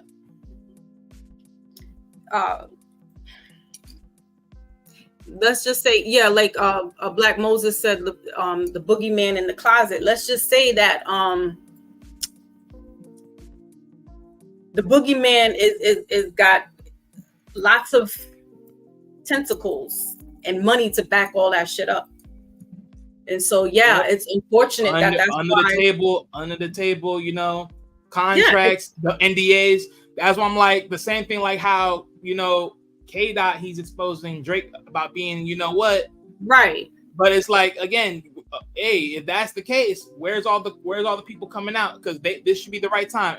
And I ain't gonna lie, the last so-called song that Drake did, that he said, well, hey, if I was truly this person, they would have caught me by now. I'm a millionaire, right? I'm this big person, so they should have already came for me. But let's be real. One, they already came. There's already an article out there that you pay somebody $350K for sexual assault back in the days. So that's one piece of evidence. So who's not to say that you paid under the table and then let them sign an NDA? I don't. Hey, pick and choose. Let's be honest. Right. Didn't Colin Kaepernick sign a deal under the table, like from the NFL? So let's be honest. Like, if people can get ahead of it, they'll shut that thing down. So it's like, who's to say? We don't know. We're in the shadows. We're in the dark. And that's where the sensitizing of all this becomes like, it's all messy, but because we don't know what's the clear picture. Right. So why am I going to go through all the dirt and the grime when I'm not even close enough to even see the bigger thing? So it's like, I'm wasting my time. So it's like, everyone's going to be like, forget this. It's like, whatever. Right. True. And that's the collective and the hive mentality. But the other hive mentality is like, nah, we gonna move accordingly, and we're going to move in our own inner circles. And that goes back to stay out of my conversation. You don't need to know what's going on, whether you think you know and you so ingrained into the culture. This is my affair that I'm talking about. Yeah. And that goes with everything. That goes with everything. Now it's on the surface. Do you think they will ever make this mistake again, letting the world see what they really do? I mean, at this point, I'm going to be honest with you, Ed, even if it's not at the surface, let's be real. Once again, who's going to stop them? Ain't no one putting them on, ain't no one locking them up. Ain't no one putting the needle to them. And until that happens, I mean, again, it don't make no difference. Well, you know what? We won't see it play out. But there's a grand chagrin that's going on, that's taking place. Back doors and all that. But yeah, the mass will not see all that take place. But what's good is that we do have, phones and cameras in real time now. We don't have to wait. We didn't have to wait 25 years ago, 30 years ago. Right. We're not too in the dark like we used to be. Right. So a lot of things, there's that exposure. Now it could be doctored. It could be doctored up. Now that's the other thing that we got to use discernment on, because it could be AI generated. It could be falsified, and so it's just using your discernment. It's just going within intuitively, and how you move accordingly. That's why I have the Mindful Mondays, because it's something for you to think about. Is be mindful about how you move. Like Maybach said, moving militant, staying vigilant. Yep. And just and taking, I'm not saying investing in all this stuff and putting up the mantle and fighting all this fight. You got to choose and pick your battles. But a lot of this stuff is being exposed and being shown out, and some of us we can't help but to be involved and engrossed in it. I didn't realize I was up at 3 o'clock in the morning listening to Meet the Grams and listening to Kendrick, and I was like, oh shit, I didn't even know what was really happening, but I got caught up in that rapture, and I was like, oh snap. And I don't follow either one of them like that, so I don't know what's going on. But those, you know what I'm saying, you just get caught up in the tide. So now you sometimes you really can't totally be out of the matrix. You get sucked in whether you wanted to be in it or not. I don't care how fucking remote you think you are. I think I'm removed from certain things, but like I said, I was surfing on IG and YouTube, and then all of a sudden I got caught up in that the rapture and shit, and I'm like, damn, that's what's going on. That's what's being said. And then to see now this thing with the Vlad, so it's just reporting. But I'm not totally invested in all that stuff. I just got caught up in it, want to talk about it, and that's where we're at with it. I can't help solve crimes and fight the battles for that. That shit is not my battle. But I'm gonna stand for the righteous of things. I'm gonna stand for the righteousness. Yeah, and I think that's the part that we've now removed. Is because it's like, think about it, right? We're in this world, right? And technically, none of us can't really proclaim righteousness because, of course, we all are quote unquote been denied that because we're not where we're supposed to be, quote unquote, right? So it's like now it's like, well, we're all in the same viewing. Like no one's better than the next person. We got to prove us. But then but see, no one's better than the next person. But proving ourselves will allow us to be that. And I think that's the problem that we're missing. Is like at the end of the damn day, as far as what we know and what is been told and written, you have to move correctly, right? Spiteful. So it's like the way how certain people out here moving, as far as humanity world goes. There's some spiteful shit out here that's out here moving, and that shouldn't be the case. But hey, again, right? It's like, hey, look, you don't pay their bills and all this. Hey, let's be honest. A lot of people didn't get their bills paid back in the days neither. When they were all village folk in the streets, like, what's the difference? If they didn't, like, I get it. Like, granted, we don't pay their bills, whoop-de-whoop, but guess what? I know, the brother Moses said, what were we doing when they were out here trying to figure out how to pay their bills? We were working. We were getting we was doing what we had to do too, to get what to stand for ourselves. So what were they doing? They weren't working to stand for themselves either. It's like everyone got to do something. I mean, granted, right? Everyone needs something, but you got to do something for yourself. So if you out here putting yourself down and not making sure you was getting your own job, making sure you're getting your own paper, and not moving in a correct fashion, it is what it is. Because guess what? Social media, all that stuff, yeah. Granted, yeah, they got all that, so they got their dues because of their popularity, and that's the problem. And again, I get it, right? Because on the double-edged sword of that is like, hey, if you follow what's popular, knowing what's popular ain't always true, which we all know. Even in days when we were in school, we all know most of these popular motherfuckers, were never the realest people in the room. Right? They were never the realest people in the room. They were the most fakest people in the room. But guess what? Everyone followed them because they were the ish, quote unquote. Exactly. And that's the thing. You got to desensitize yourself and realize they ain't really who they think they is, because they only there because of other people boosting that ego.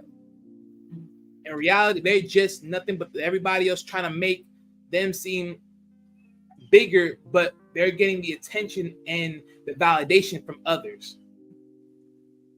But once they see who they are, it's like that validation and all that is all done. So, absolutely, you're absolutely correct. So, I'm gonna go ahead now. We're gonna end this live. I appreciate again everybody, every single body, because there was a lot of bodies in here, and I swear to God, I've never had that in the 4 years that I've been rocking. So I appreciate everyone that shared this live. Everyone that reads whatever, however it goes, because I'm just baffled, and I appreciate you guys so much. Everybody that came up on the panel, again, congratulations to Pretty Gangsta on her union. It's a beautiful thing. Many years. Blessings to you. Who else I saw? My Pink was here. My beauty queen. Salute to everybody that wasn't here, that didn't show up visibly, but you guys are in my mind. My Lotus, my Big Cat, those are my moderators extraordinaires. And everybody in the channel, Ultra, just blowing up the chat. I appreciate him.